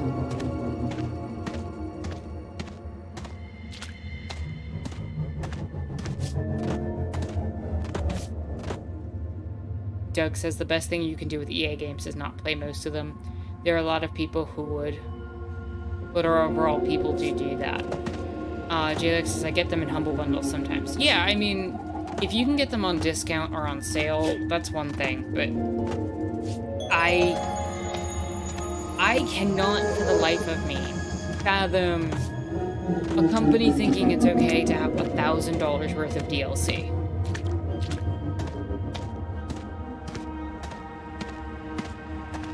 And to me, you also have to consider the reality that most games these days don't stay at full price for any significant amount of time. If you wait a year, most games that are coming out for 70, 80, you know, $90 even, like for the full package of a game, including like season passes, you will be able to in a year or two from now get the deluxe edition with everything included except for pre-order bonuses for pretty much, what, like 10, 15 bucks?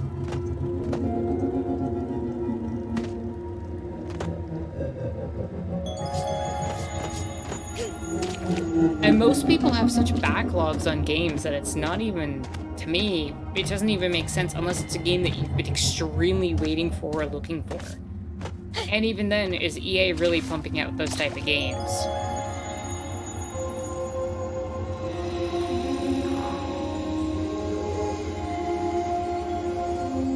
Cyrus is,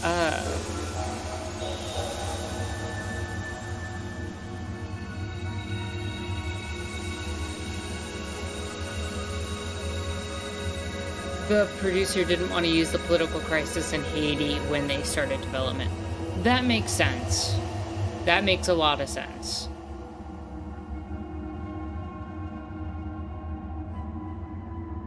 Jalek says playing games while not having all the DLC just feels wrong to you. You know, there's a time where you bought a game. I'm gonna sound old right now, so forgive me, but there was a time when you bought a game, you got the whole game. And occasionally, you'd get an expansion pack that would come later. Something like StarCraft, the original StarCraft. You'd get Brood War that came out, that added units into the game, that added full campaigns into the game. So when you were buying the expansion pack, it might have used a lot of the original assets of the original game, but you were buying an entire additional game to it. In a lot of ways, like, it's the equivalent of how Majora's Mask ended up reutilizing a lot of the Ocarina of Time assets, but produced its own original content and game. Sonic 3 and Knuckles had kind of a similar thing, except they were supposed to come out as one game, and time and cartridge restrictions ended up ruining that.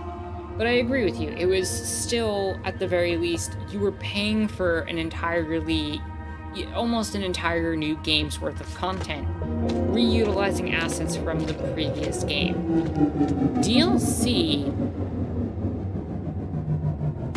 has this bizarre thing to it where it's like you're buying pieces of the game that are incomplete and being made later. And, you know, it's gone to the point where in some circumstance, who are you?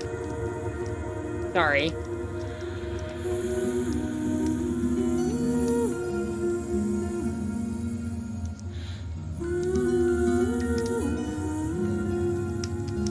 Who are you? That's not sister, is it?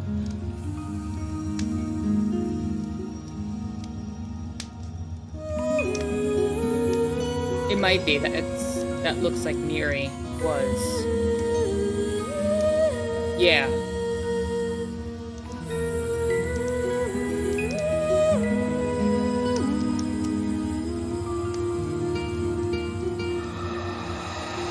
Remember Miri's song that you loved? She had a broken arm.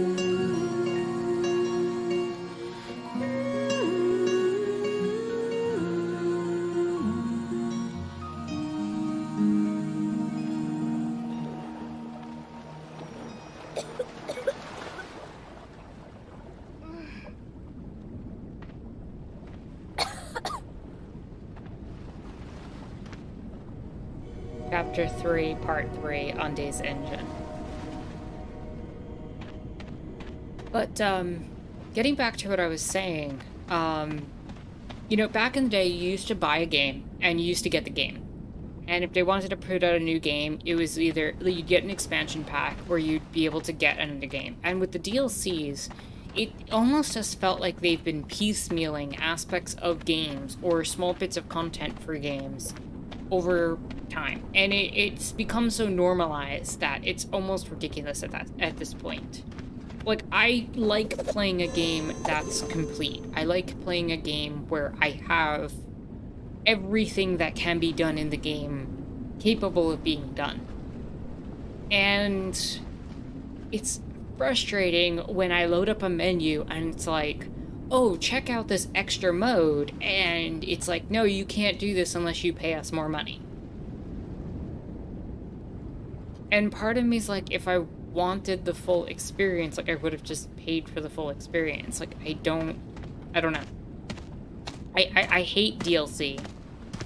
And I hate what it's done in terms of the gaming industry and the mindset that's come into it, where it's like, you can pay for broken products. You can pay for products that are incomplete, and then have to buy more of the game. Not a fan of that model. And to me... Moore's grandmother says, "Thank you," and asks for one more favor. Would you sit with this old woman and listen to the birds and the water? Granny remembers how people from far away would visit Beva and Leorza to have a few days of peace, a few days of nothing but islands, and how lucky little Moore was to have a lifetime of it before the Exodus, before her calling. Moore responds she only has a minute, but her grandmother smiles, patting the empty seat beside her. Then, a minute of islands will do. Title drop.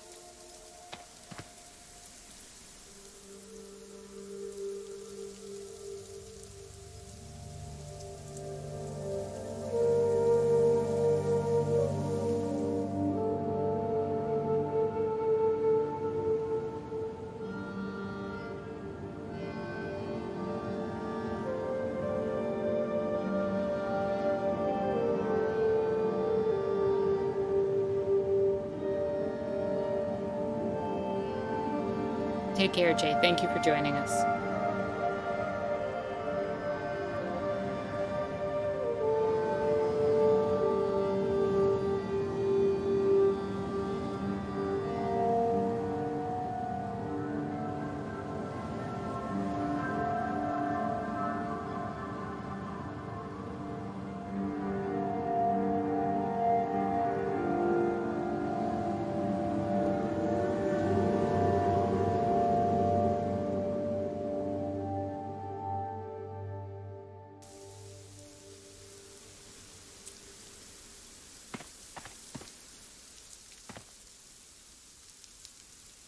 Continue your work and reawaken Unde.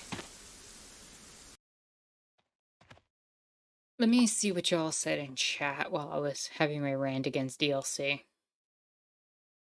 Doug says, to be honest, a lot of DLC isn't necessary most of the time. I feel like when it's not an additional set of content, but it's like, and when it feels like content that's locked behind the game, it feels wrong. And it's different to me if at the time of release, the content's already produced and they hide it behind that, versus if they were to produce more content later. Like, if you're a small indie developer and you produce a $20 game and you put it out there, and you make a ton of money off the game, and you're really grateful to the fans, and you put out another $5 to $10 DLC that's like an additional couple of levels of your game that's beloved, I'm not bothered. I'm really not. If you're a AAA developer and you've made your game and it's $60-something dollars, and you put out your game and it feels like there's an incomplete hole in the game where you end up putting out an entire different chapter of the game that feels like it connects to the story, and you charge an additional $20 for a season pass that comes with a bunch of cosmetic content on top of it, I'm not so okay with that. Jay had said, I tried being a game developer a decade ago and it went nowhere. I prefer releasing my games for free. I mean, I'm all there if you're able to do it with releasing games for free. I also get that some people can't. You know, we all do need to make a living. It's not always possible to be able to give things away like that.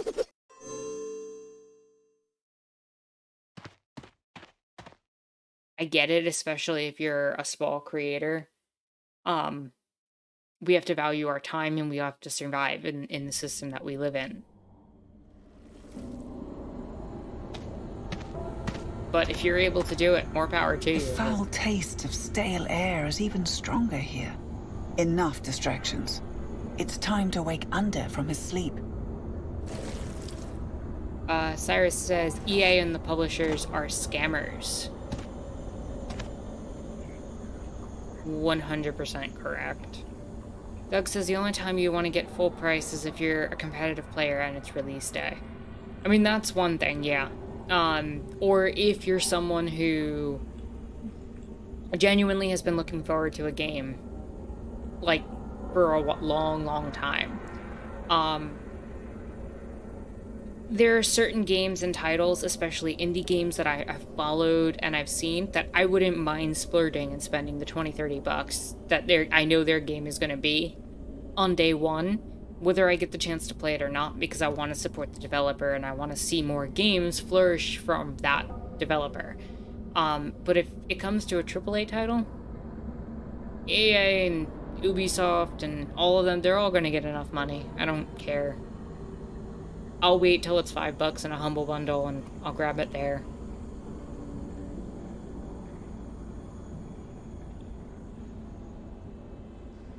Doug had said, I'm thinking of Street Fighter 6, which isn't EA. They just released a new game for more content, not DLC. Agreed.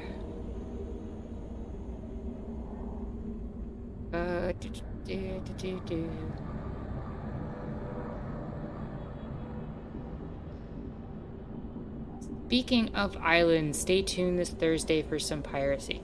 Yes, going to announce that here. Good, thank you for the reminder, Shark. Thursday, I'm gonna stream some Sea of Thieves. As far as I'm aware, Shark and Jalix will be joining me. We will be riding in a brig and doing some piracy. So look forward to that. It's gonna be a morning stream, so... Duke says, howdy comrades, what esoteric aspect of theory are we discussing now?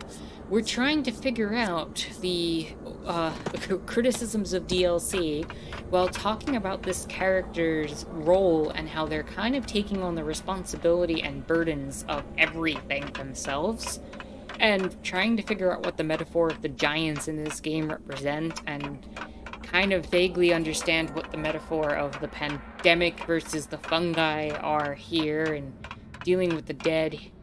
Lot going on. The theory of meat meets fungus, and why video games fucking suck. Shark says, howdy Duke, we're discussing microtransactions and how they suck. Microtransactions are terrible. Duke says all transactions suck.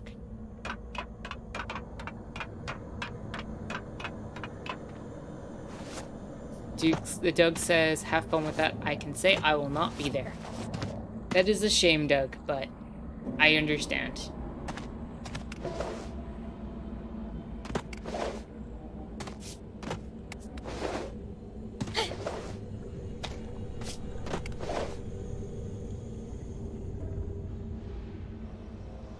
Hello, Ande. Time to wake you up.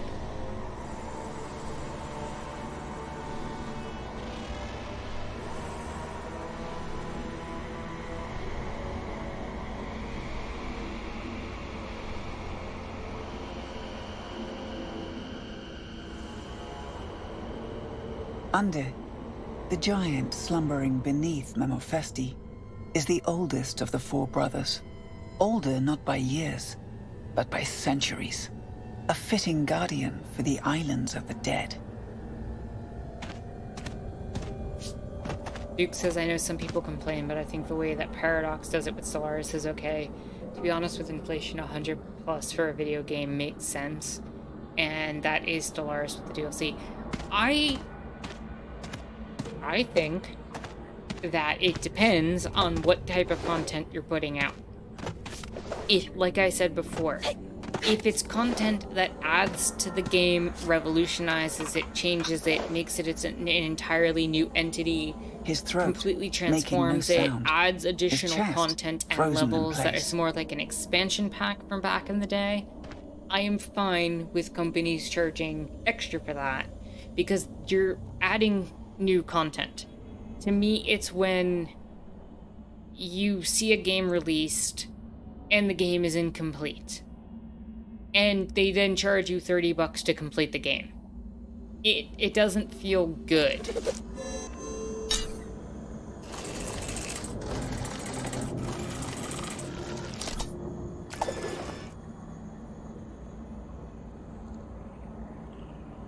This is where the fungus has eaten all the dead people. This is where Grandma lives. Don't forget that. Grandma lives here.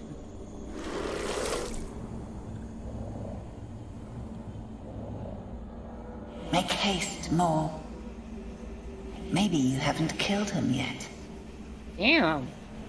This voice is mean.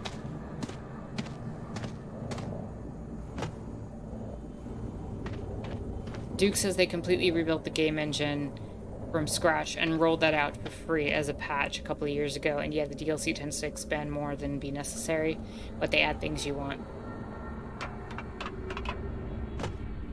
And I don't really have an issue with that.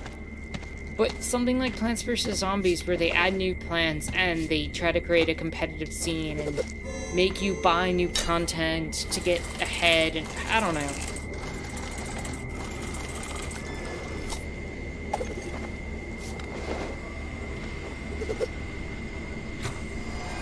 I'm also not a fan of a game that forces you to spend thousands of dollars to get the complete content.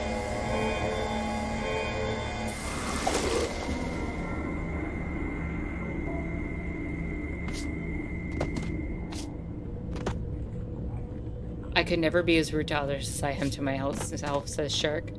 Don't be mean to yourself.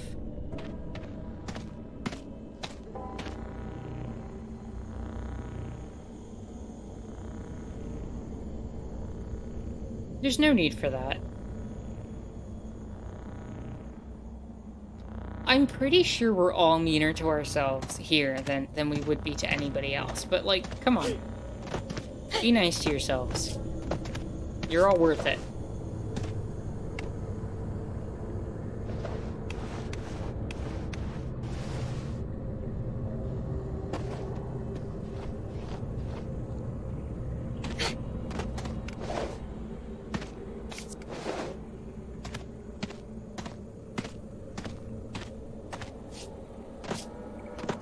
Felix says I could never be as rude as I am to myself. Tara said it, not me. Wait, what?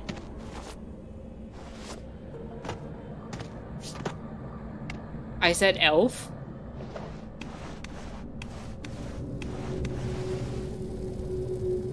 But Tara, I'm taking the responsibility of fixing the fungus world.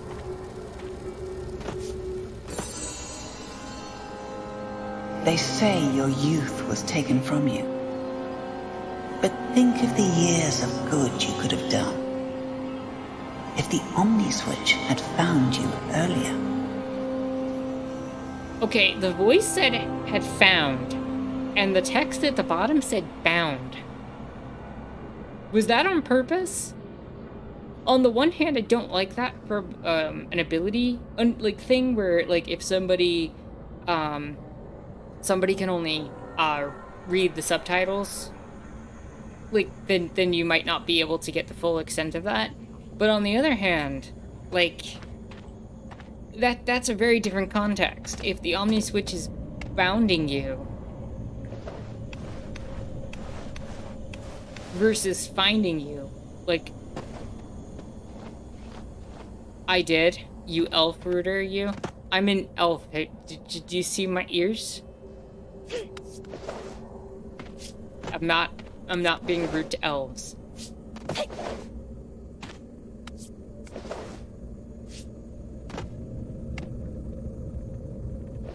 Self-hating. Tail is all the time. I am not self-hating. Elf phobia. Y'all are ridiculous. Y'all are absolutely ridiculous.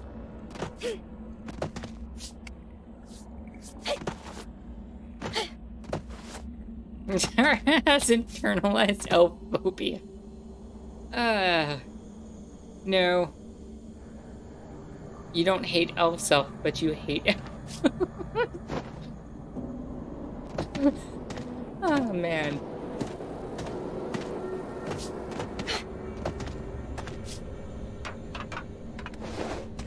Also, Jalix, you're the one who hates elves.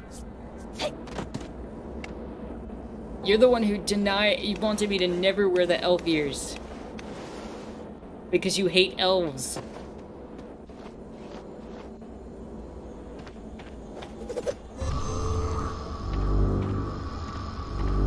Jalix was just projecting.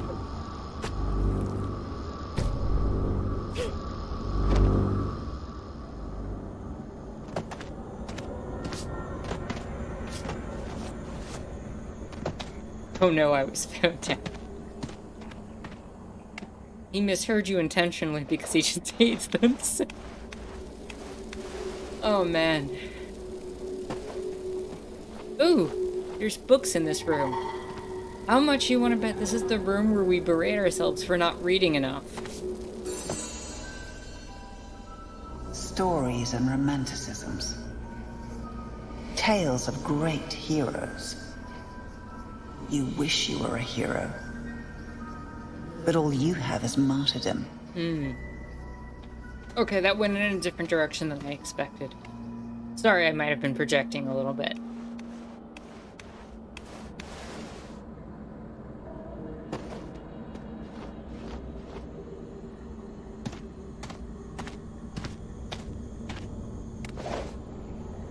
Heroes are for stories anyway. I don't want to be a hero.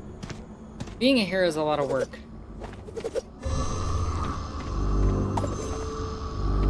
Doug says hashtag anti-reading action. I am very much pro-reading.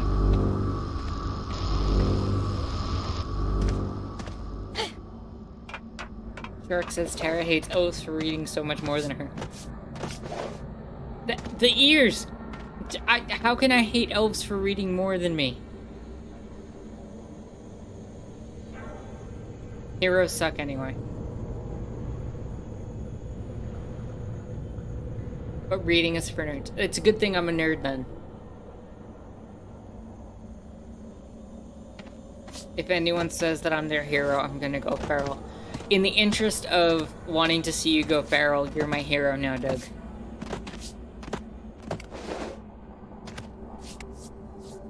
You literally asked for that.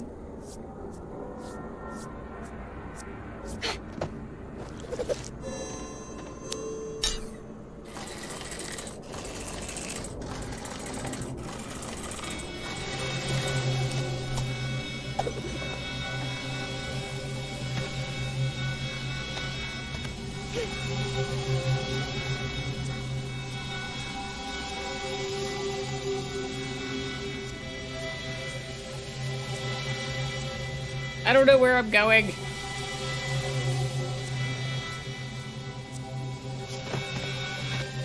Damn it.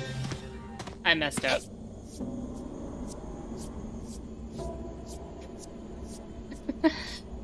Jaguar says I imagine Doug going feral is him honking all over the place.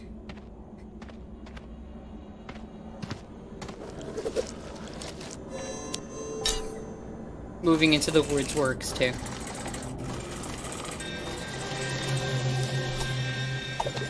So we found 2 of the 3 memories in this area, and I think we still have to at least power up 2 more of the... No! Damn it. Wait, it didn't break. I don't know if that's what I wanted to do, but it's what happened.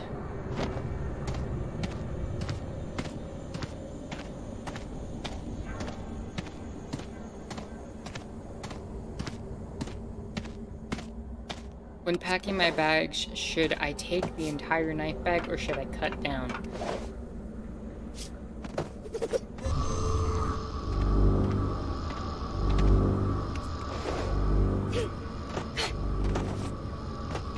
What about moving into the ocean? You can get some nice places once they go underwater. Just turn into merfolk. Become merfolk. If I could, I would. Then you can get a shark hunting knife. I mean, you all don't play Sea of Thieves with me, but it's my mission to eradicate every shark in the Sea of Thieves. Except shark.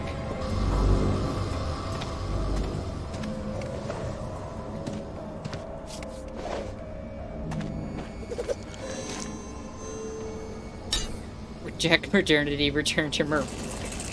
Insert H-bomb Aquaman joke here. No, flying sharks are fine. Just the ones in the water. They have to go.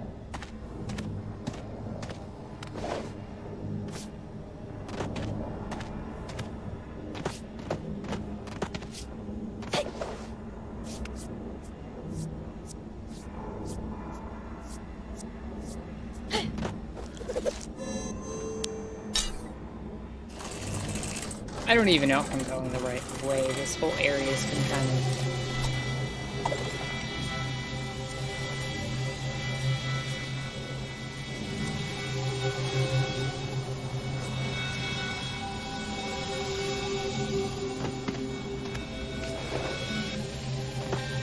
Wait, did that really count? But the thing was blocking me. Come on. I do think that was actually just to open up that thing at the bottom, though. Yeah, it looks like it. So I think I did what I had to do here.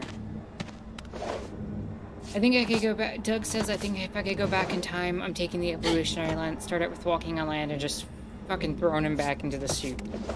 That's fair. You're like, you want to go walk on land? Don't. Just don't.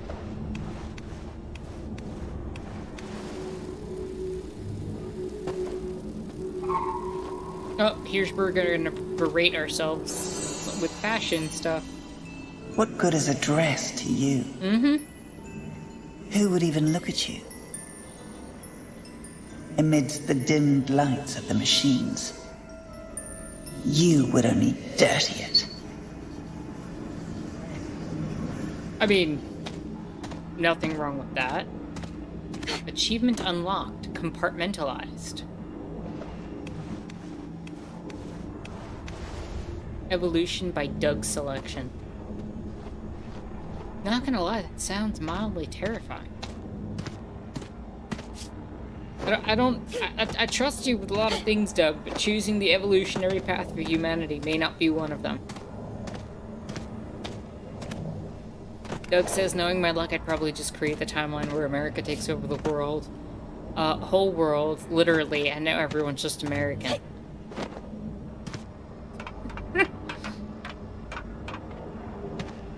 You'd probably invent the reality where Florida is the United States.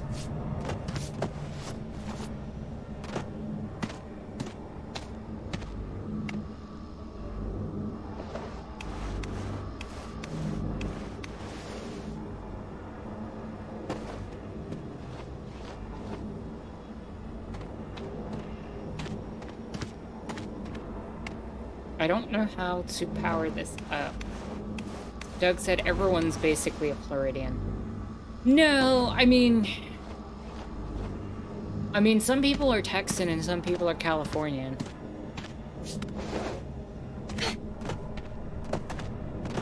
And New York's kind of its unique identity of strange. And then there's corn, like you just said. I need to stop being on point with you this way.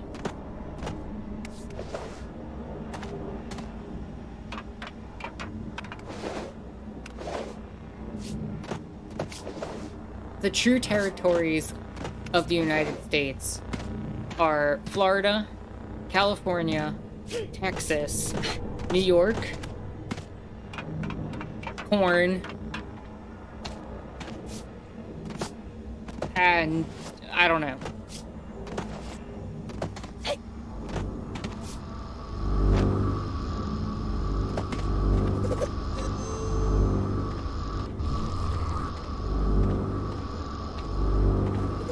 Add in a bunch of colonies that are pretending to be states, and then add in some colonies that are in fact still colonies.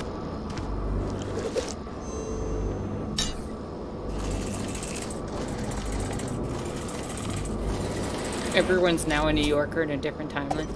To be fair, that's just everybody being rude to each other.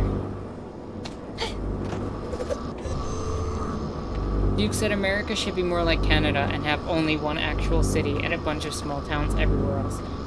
I mean, you have 2 major cities in Canada. Don't sell yourself short. There's Toronto and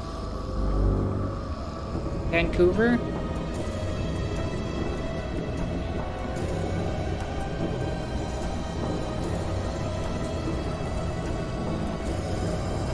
Ohio's like that, but with 3 cities.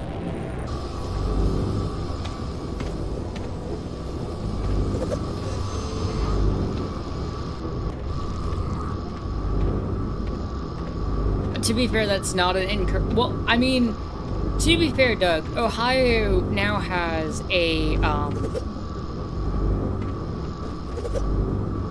has an, ecological, adventure site for mutations created by the train derailment.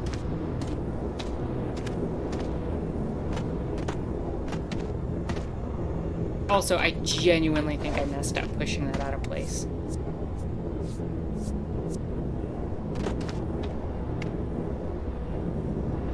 I mean, give it about 15 years and I'm sure that some sort of mutation will develop out of the train derailment in East Palestine.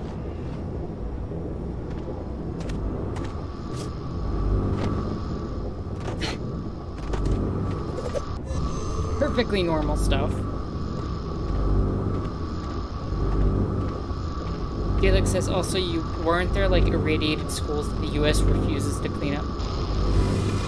Can we be real, Jalix? There are entire school districts and like entire cities in the United States where there's like lead in the water and they don't want to do anything about it.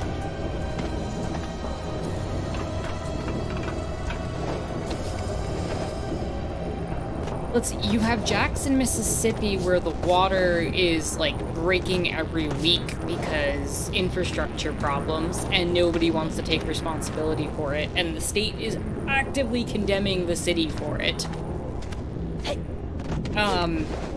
Even though the state's got a huge responsibility in terms of that because of racism. You have places like Flint where, you know, the water has been toxic for a long time. You have places in Chicago, sections of Chicago, where water isn't that great.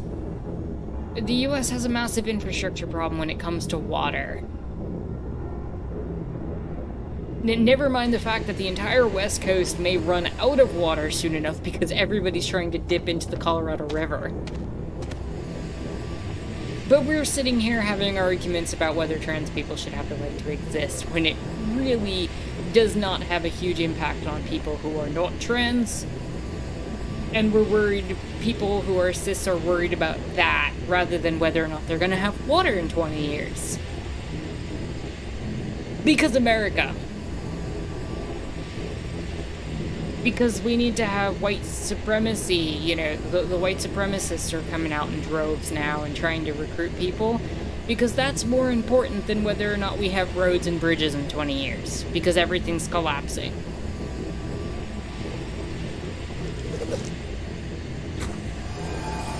I'm with the sarcasm.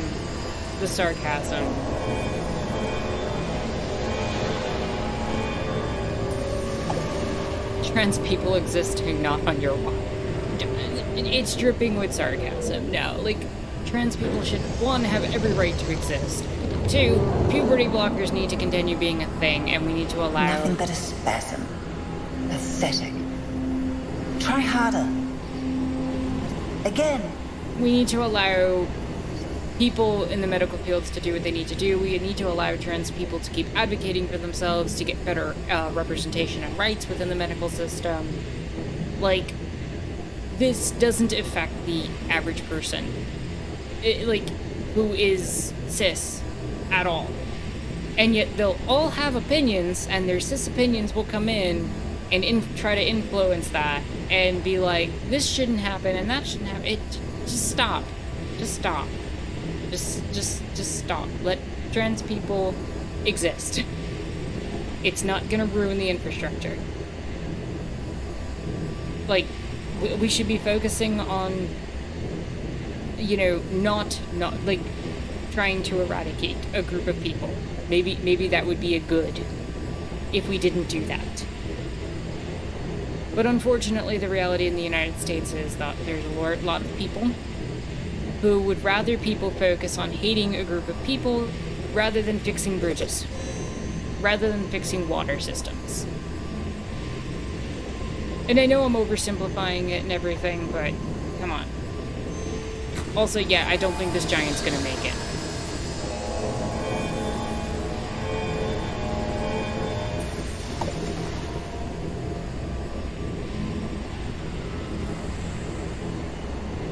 Again!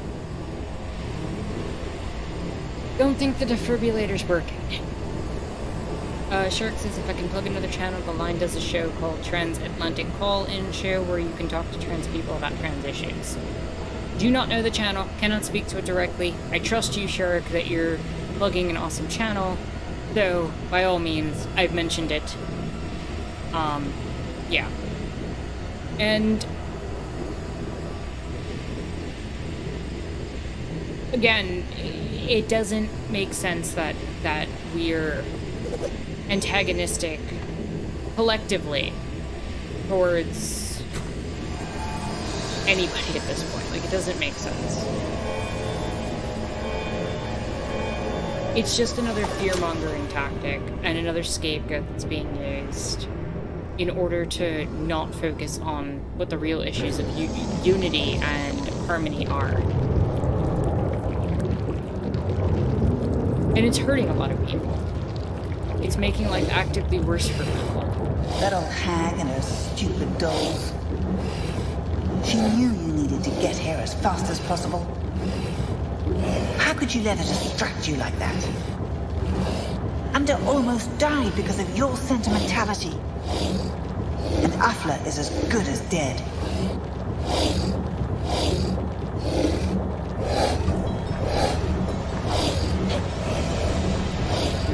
Well, that means we gotta get to the fourth giant as soon as possible.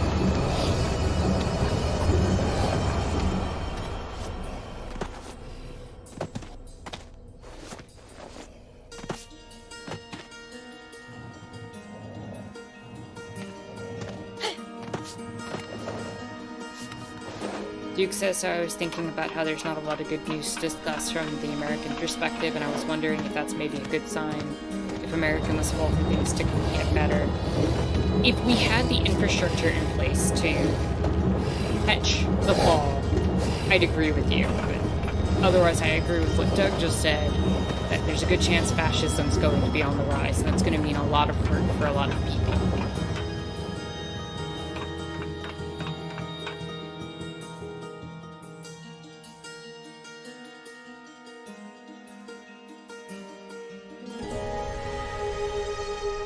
The good news should be the infrastructure that we're building. The good news should be the connections and community that we're developing.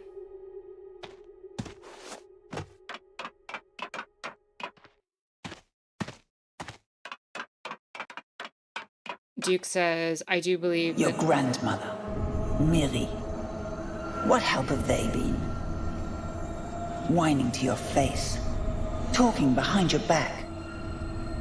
They secretly want you to fail. Maybe they're pleas of concern. We're driven by ill will all this time.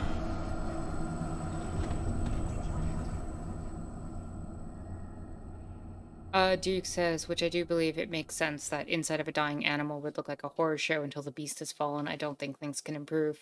And the extent of deaths of fascist cultural infiltration into American society basically makes the Civil War going kinetic almost inevitable. It's a Cold War already. Shark said, is the narrator gaslighting us? I'm wondering the extent that the narrator is the negative and intrusive thoughts of Mo herself.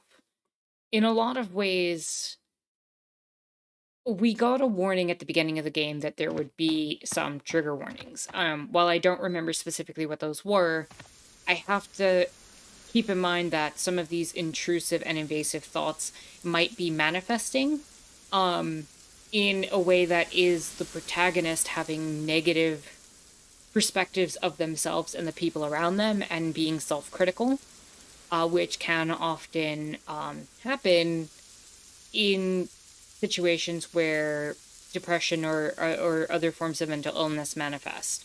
Heck, they happen to people who do not have any mental illnesses at all, and they happen from time to time just in moments of sadness or moments that just happen.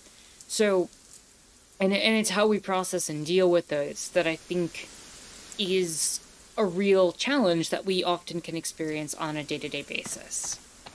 So,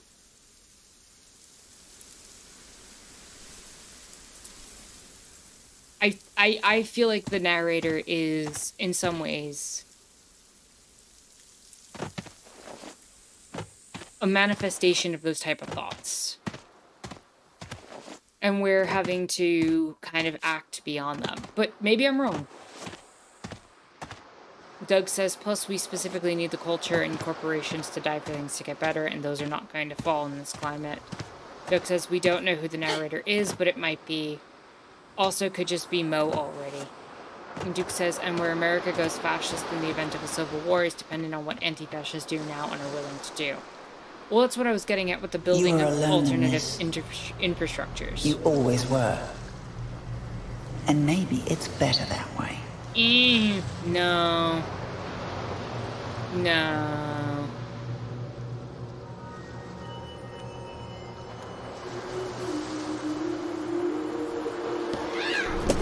Oh, damn.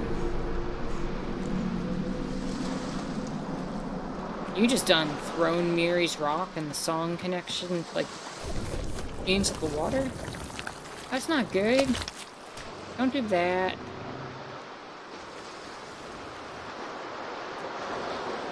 Don't do that.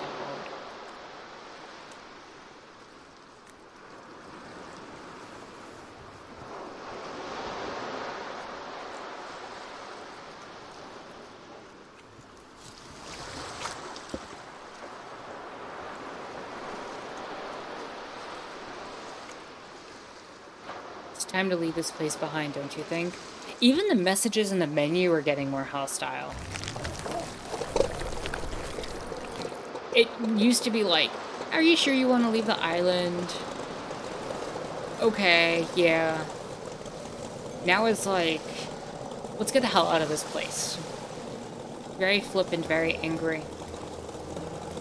Duke says, I think that when the dollar stops being the global reserve currency, a process that has already been started by China in earnest, the American economy will disappear, the corporations and the government won't matter.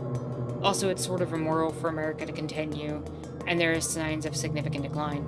I mean, you're not wrong, but having them all go to China isn't necessarily going to fix things or make it better. It's just going to shift where the problem's located.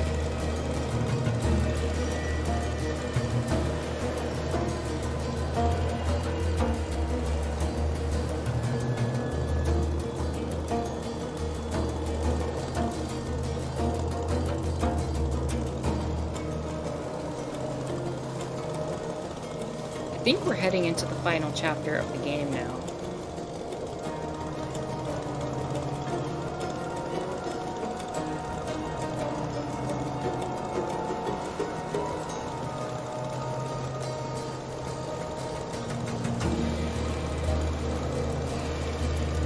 Dark says the menu language changing reminds me of Undertale on a certain route. Tone, not language. I could see that. I know what you're talking about.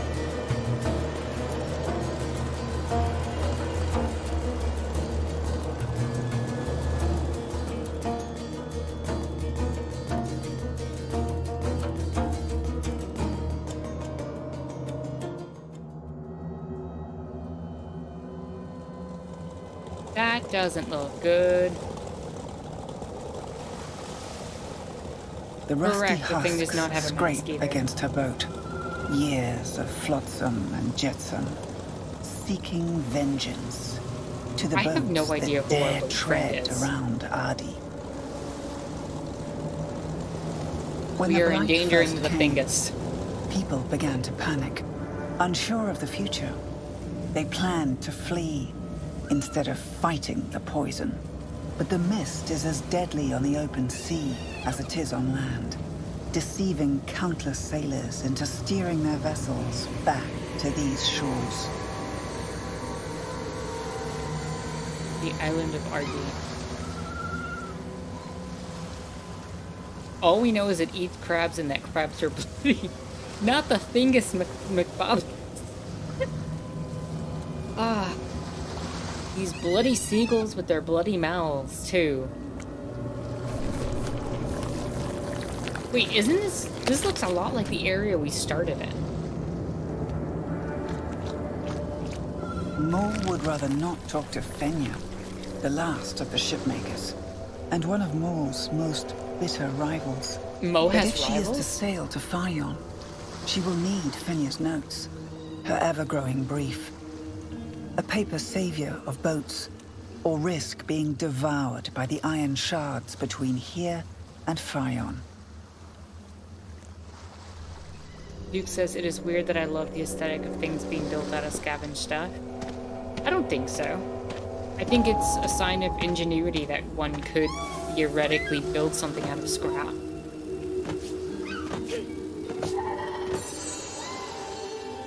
This boat floated back years ago, shredded to pieces. The feeble wood was no match for the edged steel. We never did find out who tried to leave with it.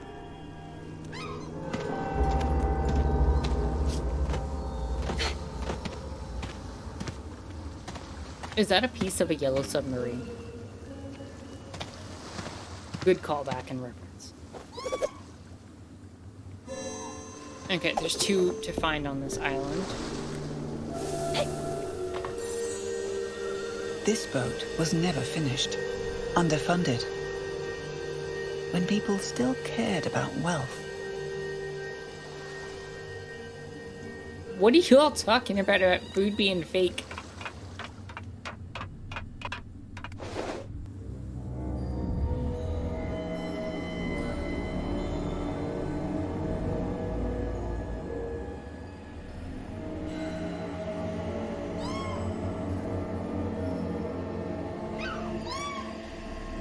Fenya's incredible talent spent on building an ark?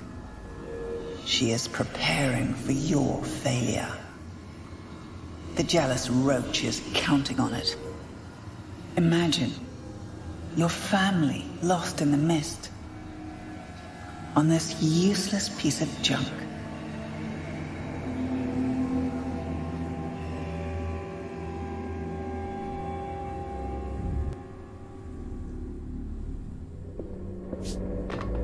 Why so hot so?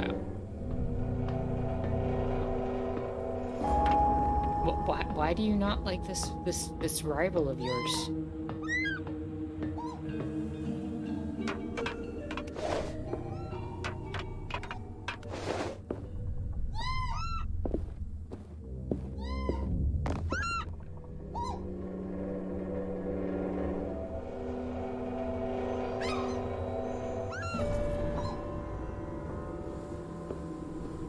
I am not ready to confront Fenya. Thank you for the warning game.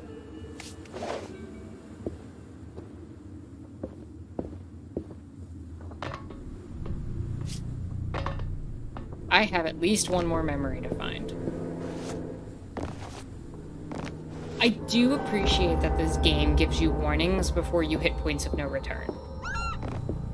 Basically, if you have not found the things that you want to find before you hit this point, maybe go back.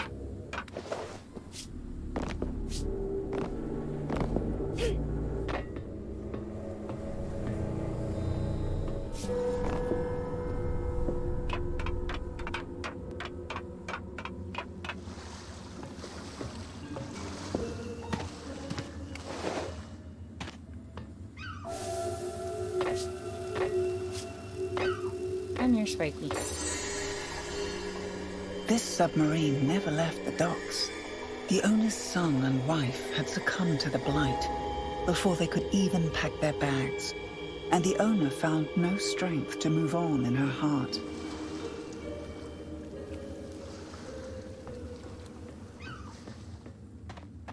Achievement unlocked, remembering Artie. We're getting all the memories here. So far, we have all the memories. It looks like there were no memories. Oh, you found all of Mo's missing memories. Oh, wow. So we're like super close to being done with this game.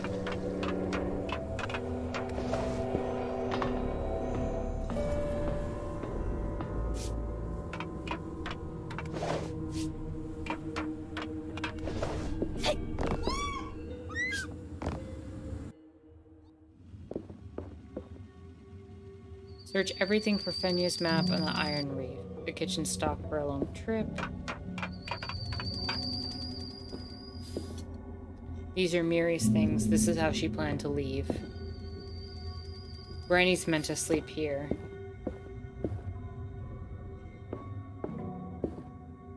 Everything's ready for everyone to leave.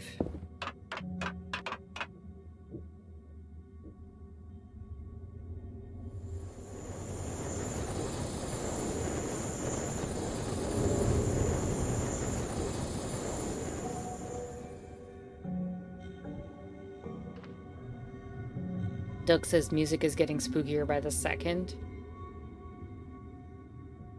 Diogenes comes in with a full plate full of lice and tells you to eat. I see that you too are a featherless pipe. Fenya ignores her, but Moore's fury demands attention. This is your grand plan? Flee, like every single coward before you?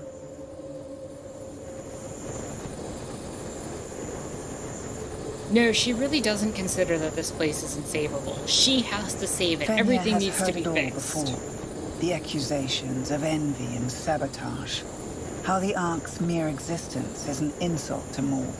But she won't respond. Not anymore. She just does what she can.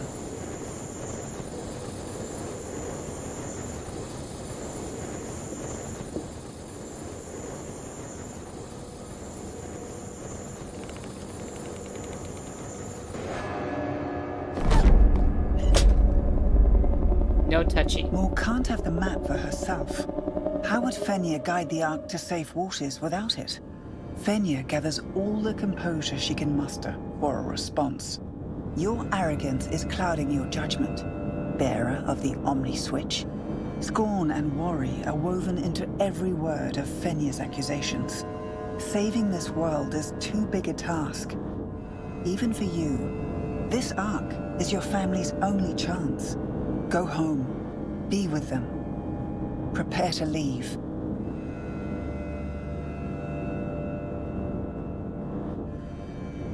No.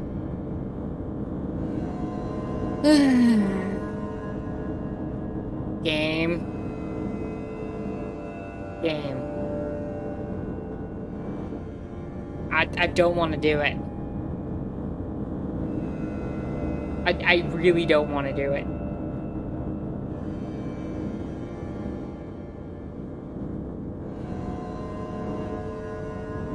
If I just sit here, nothing happens.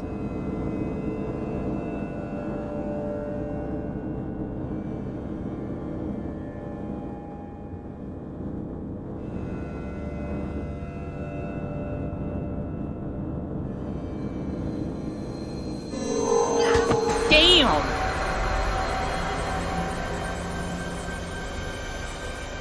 I guess the Omni Switch does fix all problems. Yep, you broke the Omni Switch. Good job.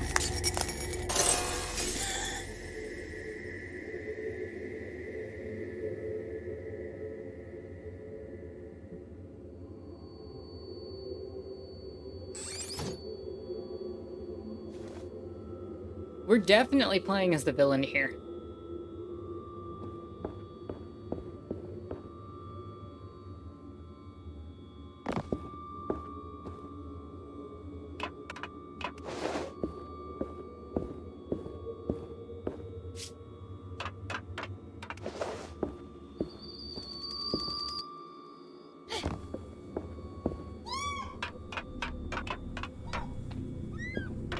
I guess these giants weren't too big to fail.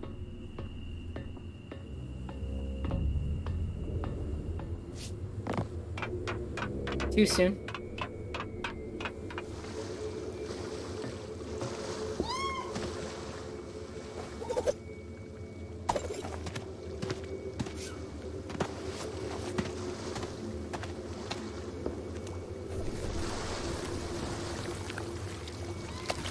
Duke says, I too like to leave my enemies cowering in a quarter of doom. I mean, is there anything left to do on this island? I have to go, I guess, try to do the thing?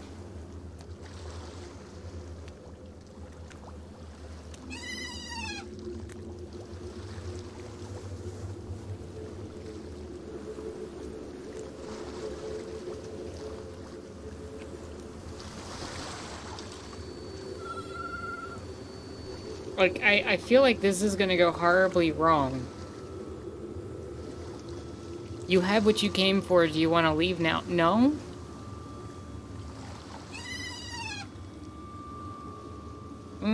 Fine.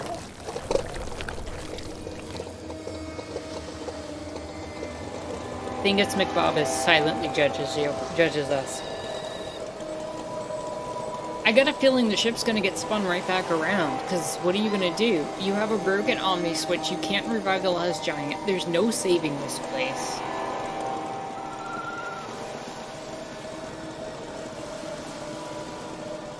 And on the one hand, I get it also. Like, I get the desire and need to try to fix what and save what you have. But if there's another place to go, another option available, didn't you consider taking it?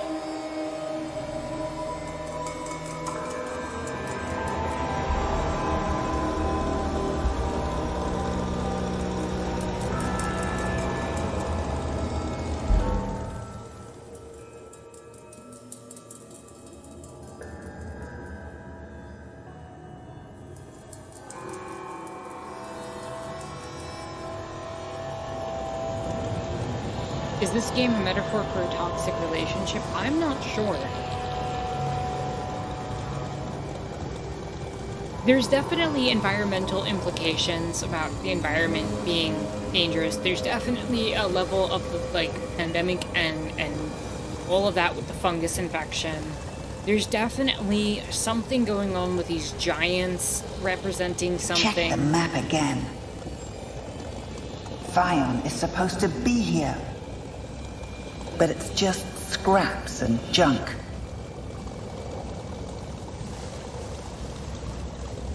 This map is useless. That roach is useless.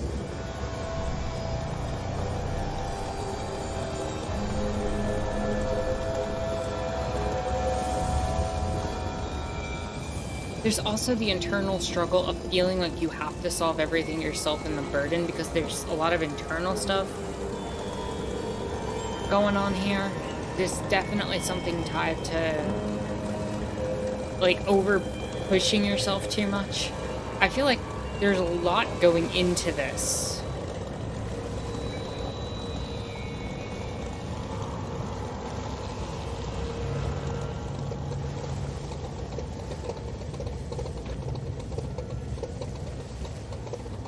It is sunk too deep to be reached. This whole rotten island is against you. And you deserve it. Afla is already gone. And you know it.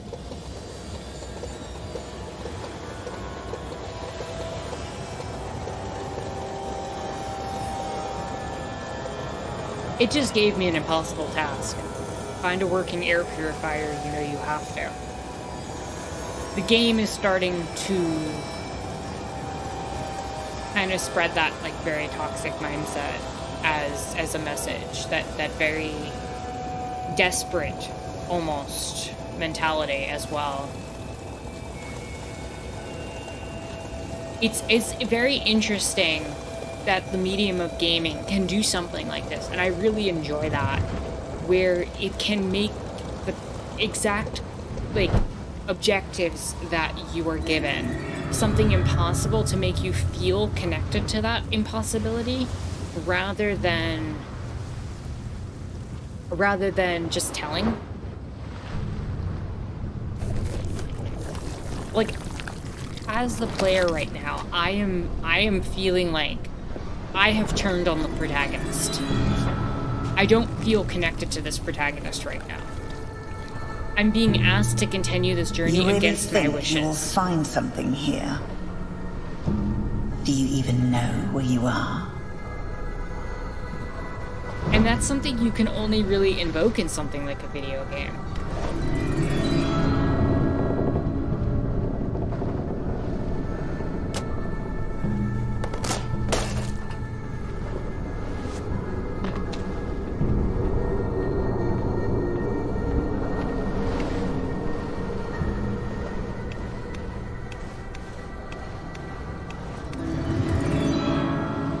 Maybe the protagonist is supposed to feel that way about themselves. I think they are. I think that's definitely what's going on here.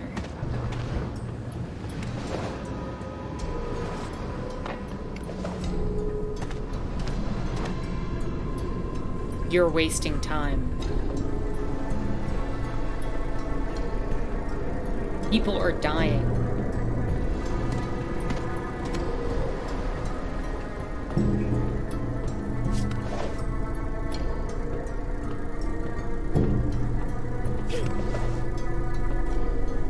Distracting yourself again.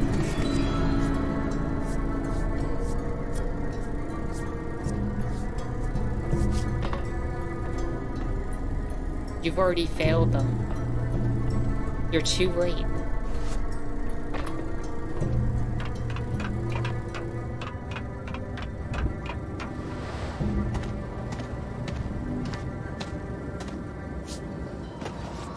They're right to hate you. In the end, everybody will leave you. And you know why. In the end, what have you done to deserve their gratitude? Nothing. Pretender. Fraud. Child. This game is very mean to the protagonist as well. Because on some level also, the protagonist is also just trying to do the right thing and to do good. And to save their home. Like... The brothers should never have trusted you with the Omni Switch. Damn. You were never strong enough to wield it.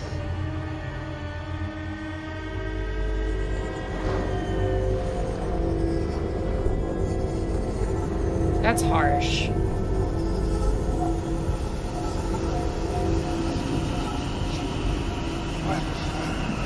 The road to hell is paved with good intentions. I mean, yeah, but also, that doesn't mean that you should berate yourself for trying to do the right thing in these moments.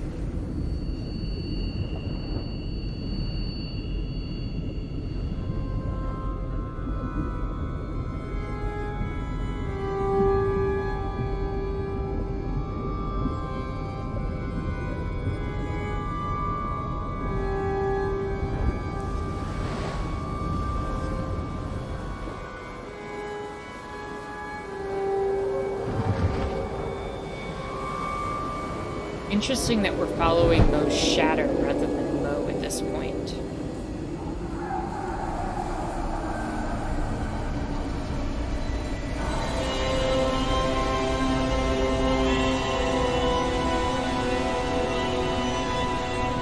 Duke said trying too hard to do the right thing can lead a person to a Might as well personal end health the despite charade good intention. now. And throw yourself into the sea.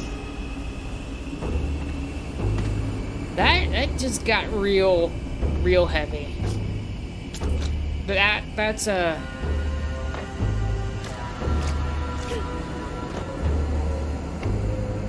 Oh, I don't wanna crawl through that.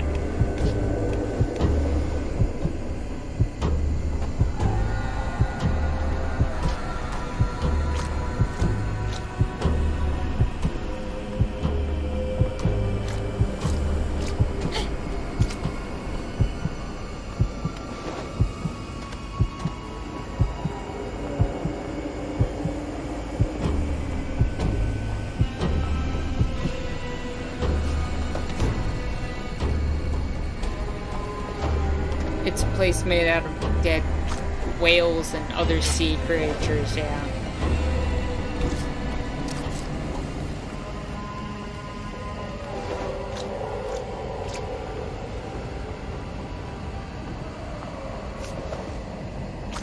PETA heads be like, shark.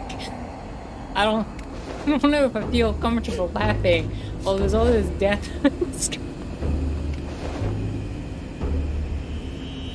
Yeah, I don't think this is savable.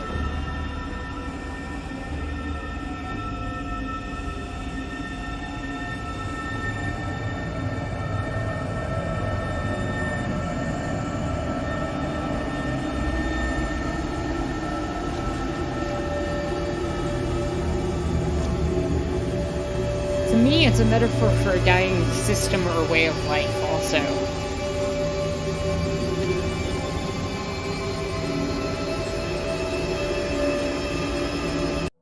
Like, maybe I'm kind of reading into it too much, but like, I'm seeing the pandemic happen with the fungus and everything. And I'm seeing Mo almost as this person who's trying to restore the status quo with the giants. And given the Omni Switch and the power to kind of recreate the structures and systems. But to me, what I'm seeing is, like, you need to move on from the system. It didn't work. The way things were being done before no longer work. They're not functional. No matter how much you try to save it, it's just breeding death and hurting things and creating a lot of destruction. And I'm keeping in mind that this game came out in 2021, and, you know, the pandemic has to have been on the creator's mind. And whichever way they went with it, there is also that internal struggle of being isolated and alone and on islands from other people that happened also. So, I don't know. I don't know how to interpret it entirely, but I think that there's a need to change how things were being done and not return to the status quo. And I think that's part of the message that's happening here. And we're literally carrying now a broken Omni Switch that was used to violently try to create this reality. And I don't know if it's gonna work. In fact, I'm waiting for it to backfire here.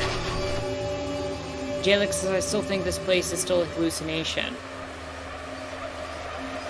Shark says toxic optimism. I mean, we'll find out. This just went full horror. This just went full horror. What is happening?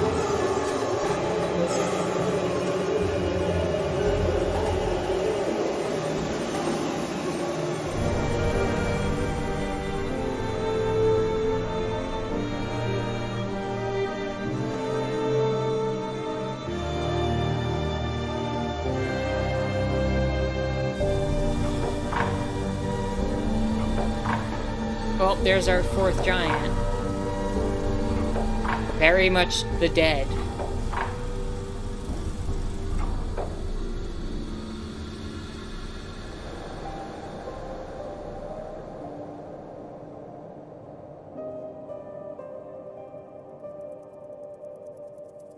There's very few video games that have ever kind of drawn out that feeling of failure that this game has kind of brought about.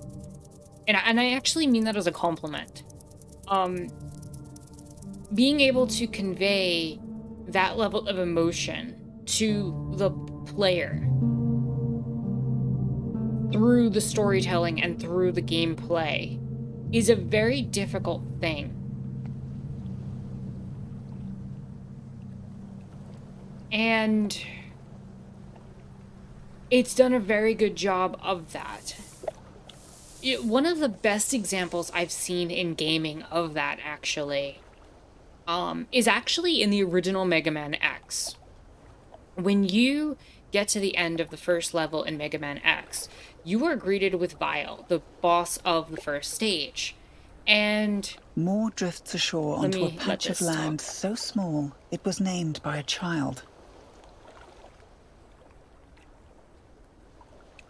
Who named this quiet, empty place Garnin. It was home to some birds and a cold wilderness. But for Moore, it housed a drowning sorrow,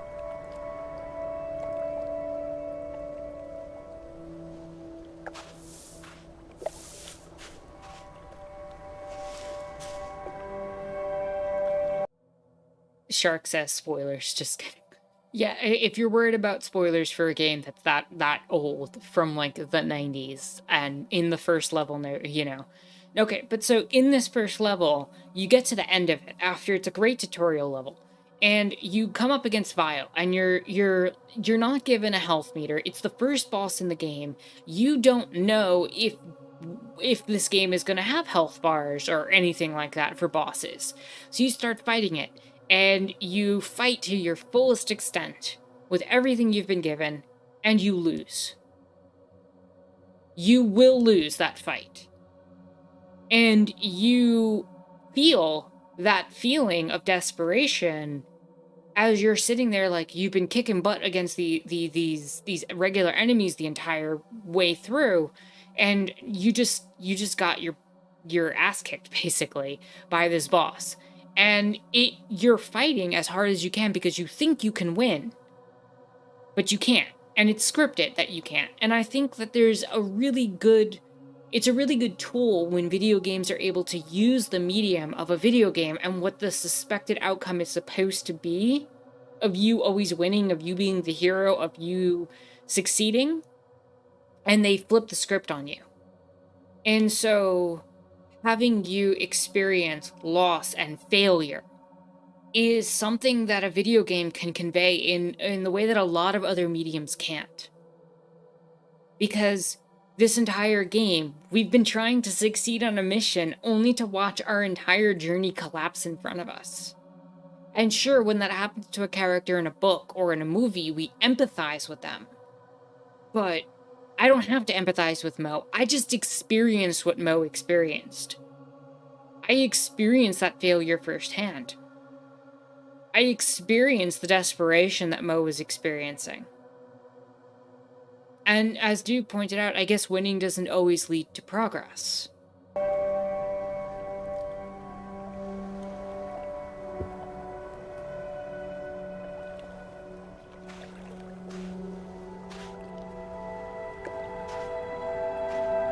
I can't run. I can't move fast. I'm moving slower. I personally feel the burden that she's carrying right now and the pain grow rougher with every step she takes, as she bears the weight of everyone's lives upon her shoulders.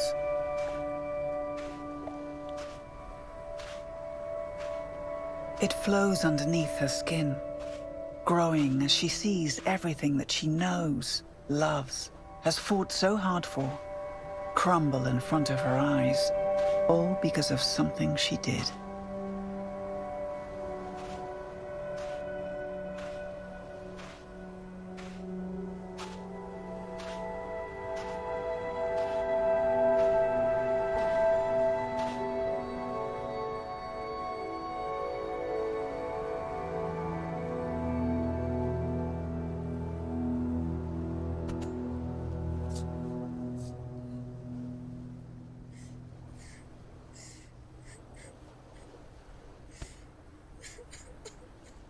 Damn.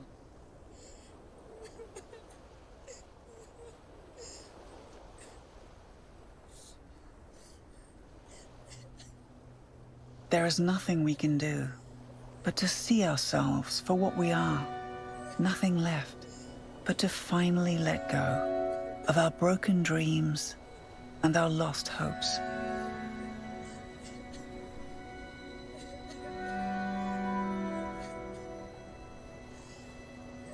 None of us can stand in isolation and carry the world on their shoulders. True. None of us must bear everything by themselves.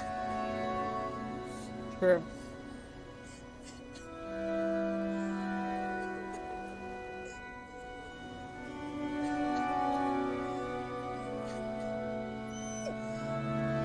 Oh, thank you, Axolotl Kitty.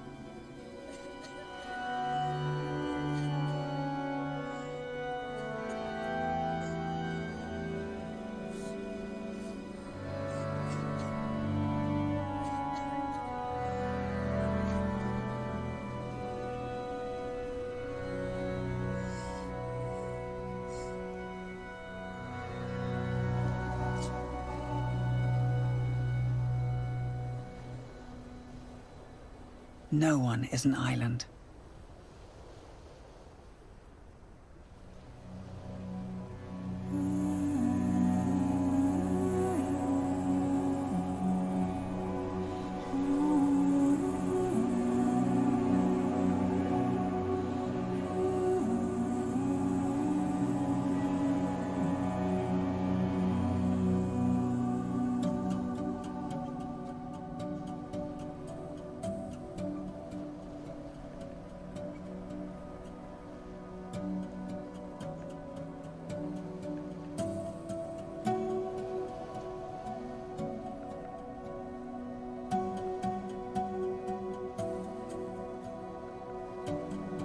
definitely feel like there's also a metaphor for pushing people out of your life here. With the way that she didn't have time for Grandma and her promise. She, threw the stone from her sister away and basically was like, I don't need you, you were wasting my time, ignoring her uncle. Like, she pushed everybody away too. And tried to, in some level, be alone as well. But it also sounds like it was something else in her head, maybe, that was kind of influencing that as well. You don't need everybody, all those thoughts. First step is to let go. Oh, that's... wow.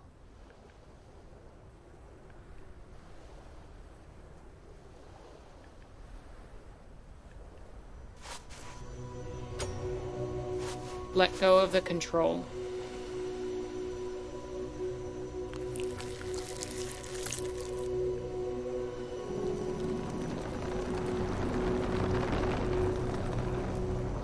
Let go of the need to fix everything. And do it all alone.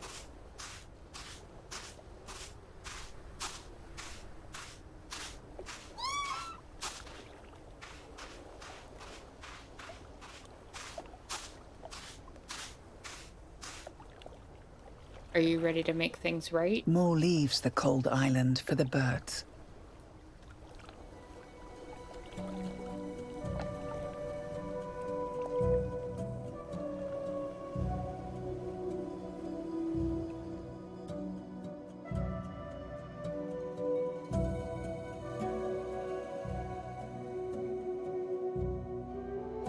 The spores are creeping in again, no matter how hard they struggle. Safan and his brothers simply cannot stem the tide any longer. Afla gone and underbroken. Centuries of labor taking their toll. She knows what must be done.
Yeah, I'm gonna go down below.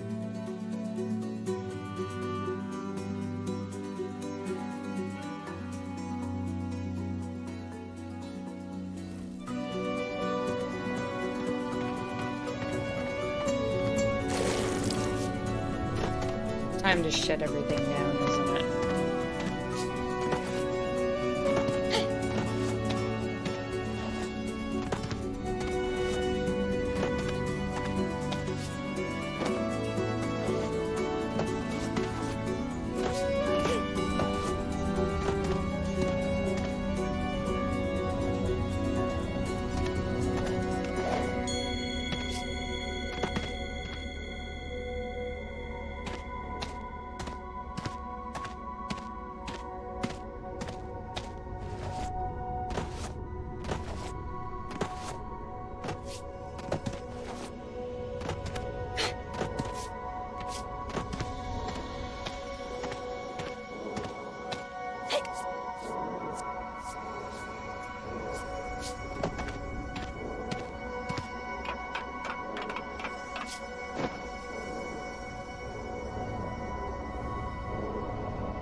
I think it's time to stop.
Ending's not exactly what I expected, to be honest. I was expecting that we were going to leave the island.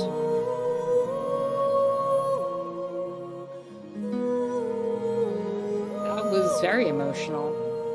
And while I've been making a lot of guesses as to kind of the themes behind, you know, the direction of the game and the creators of the game, I think there's definitely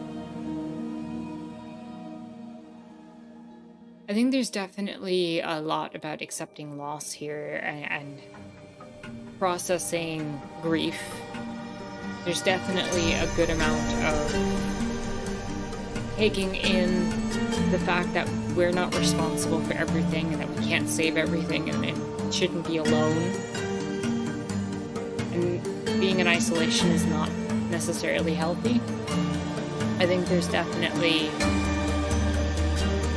a level of exploring the self and the ways that we're cruel to ourselves, either through mental illness or just in our own spaces that we experience. There's a lot here. There's a lot of themes here. And like I said, I can't...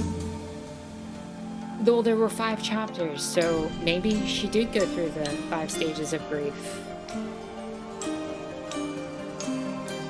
You know? And, knowing when to give up, not trying to save the world, embracing the people who are actually there and who care about you and love you. Making time for those people, even while you have your projects and everything else.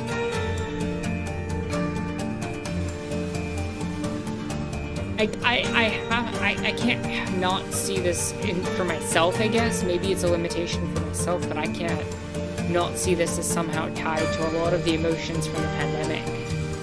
There's also the destruction of the systems and the need to change and do something different. And I think the acknowledgement of those who, during the pandemic, were often the ones who were forced to be on the front lines of walking into the midst of the pandemic, and how they were expected to essentially, you know, the essential workers, as it were. I feel like Mo kind of has a bit of that. There's definitely a bit of climate change in all of it, as Shirk mentioned, and the realization that we're destroying our climate around us. I think there's a lot of different ways you can read this textually.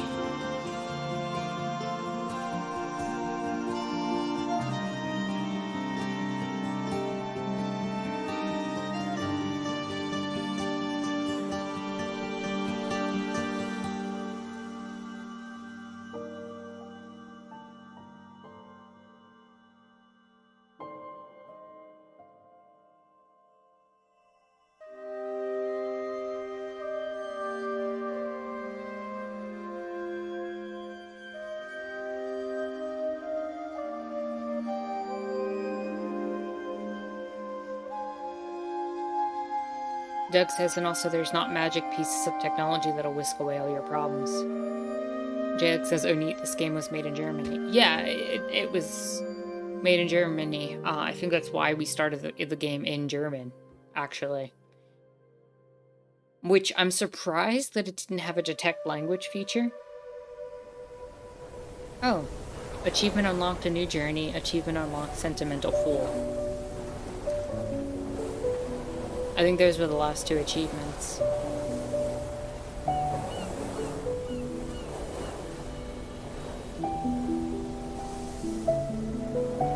I guess we're moving on. I feel like this game was able to capture a lot of the things that we feel about the moments in our life, about the eras of our lives as well, you know, or the people that we're with. It could encapsulate so much of what we all talked about, whether it be a moment in time, a toxic relationship, what have you, you know, where there's aspects of our lives where we're ready to take the next step forward or the next journey forward. Sometimes we're not ready and we face the challenges of trying to fix and save everything. And we need to have the courage to let go and let go of that control and move forward. I feel like this could be a metaphor for so many different aspects of different moments in our lives. And, you know, sometimes we do get pretty toxic with ourselves, and cruel to ourselves in a way that we wouldn't be to other people. And we start taking it out on other people around us. And I think this game represented a lot of those emotions very well.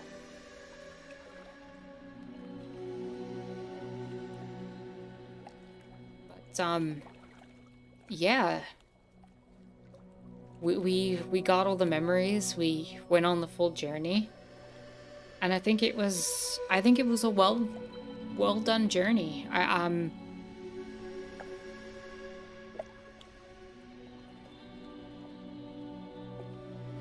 Shark says, oh wait, is this like one of those German folk tales where there's not really a moral? Just wouldn't it suck if that happened? Doug says you can find morals in literally anything, so I don't think it's not really a moral isn't useful to think of unless we're speaking of authorial intent. Jalix said this game is way too relevant to what I'm going through right now. Well, Jalix, I hope that whatever you are going through, that this helps you process some stuff. Maybe thinking about this in a different way or experiencing it differently. You know, it has me thinking about a few things as well. And no need to share if it's personal or whatever. But I think this is a good place to more or less end the stream. But I think that we should take the time, all of us, to kind of reflect on these aspects of ourselves, about where we are and what we've experienced, and kind of take a pause. Remember to take that minute and reflect. And if no person is an island, then why are we isolating ourselves in the ways that we might be?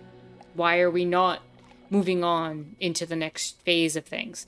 You know, there's a lot to this, and the authorial intent may be unclear to me specifically, but this game did a wonderful job at expressing the need to give up certain things and the need to move forward into other things. So, with that said, thank you all for joining me this Sunday. Next Sunday, we'll hopefully start a new game, if all goes well. And I will see you all there. If you can all do the YouTube-y things, like, comment, subscribe, and all that, it goes a long way to helping the channel. And if you're in a financial place to do so, and only if you're in a financial place to do so, please do consider supporting me on Patreon. It goes a long way to helping the channel. Yes, Jaguar, thank you for reminding me. I want to give another shout out to the person who donated the game. Thank you so much. This was a lovely experience to go on. It was full of complex emotions and not necessarily chill in the way that we normally do, but I feel like we handled it in a very chill way. So thank you for the donation. Thank you for everyone in chat sharing this with me and going on this journey with me. And for just taking this moment to process a lot of these complex feelings in a difficult way. But also just, again, taking that, I guess, time to keep it chill while doing that, you know? I feel like we managed to keep this very chill, given the complex themes and the complex ideas that were being processed, and a lot of the very graphic things that were on screen, both in a mean way, presented in a lot of the mental dialogue that was presented, but also in a physical way with some of the brutality and not so necessarily clean and good things that we saw on screen. And I'm applying certain labels that I probably shouldn't be, but you know, some of it was very hard to look at if you really analyzed what was going on. And that doesn't take away from the fact that we were able to make it a chill experience while all of that was going on. So thank you all for that.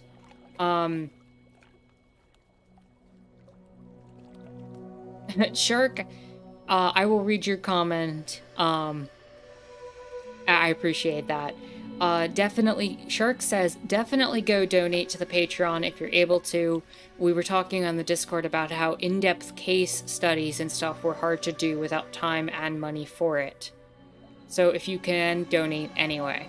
yeah, some of the content that I make, you know, some of it could be, if I had more time, if I had more resources, if I had more money, I could put more into certain aspects of things if I didn't have to focus on other areas.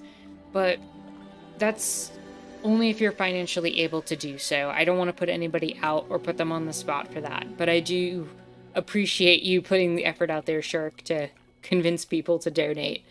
I would do a lot of different things with the channel if I had more funding, but at the same time, I'm giving what I can, and I'm giving a comfortable amount. Videos will be coming out soon, hopefully on a regular schedule. I got a lot of stuff in my personal life sorted, so do look forward to that as well.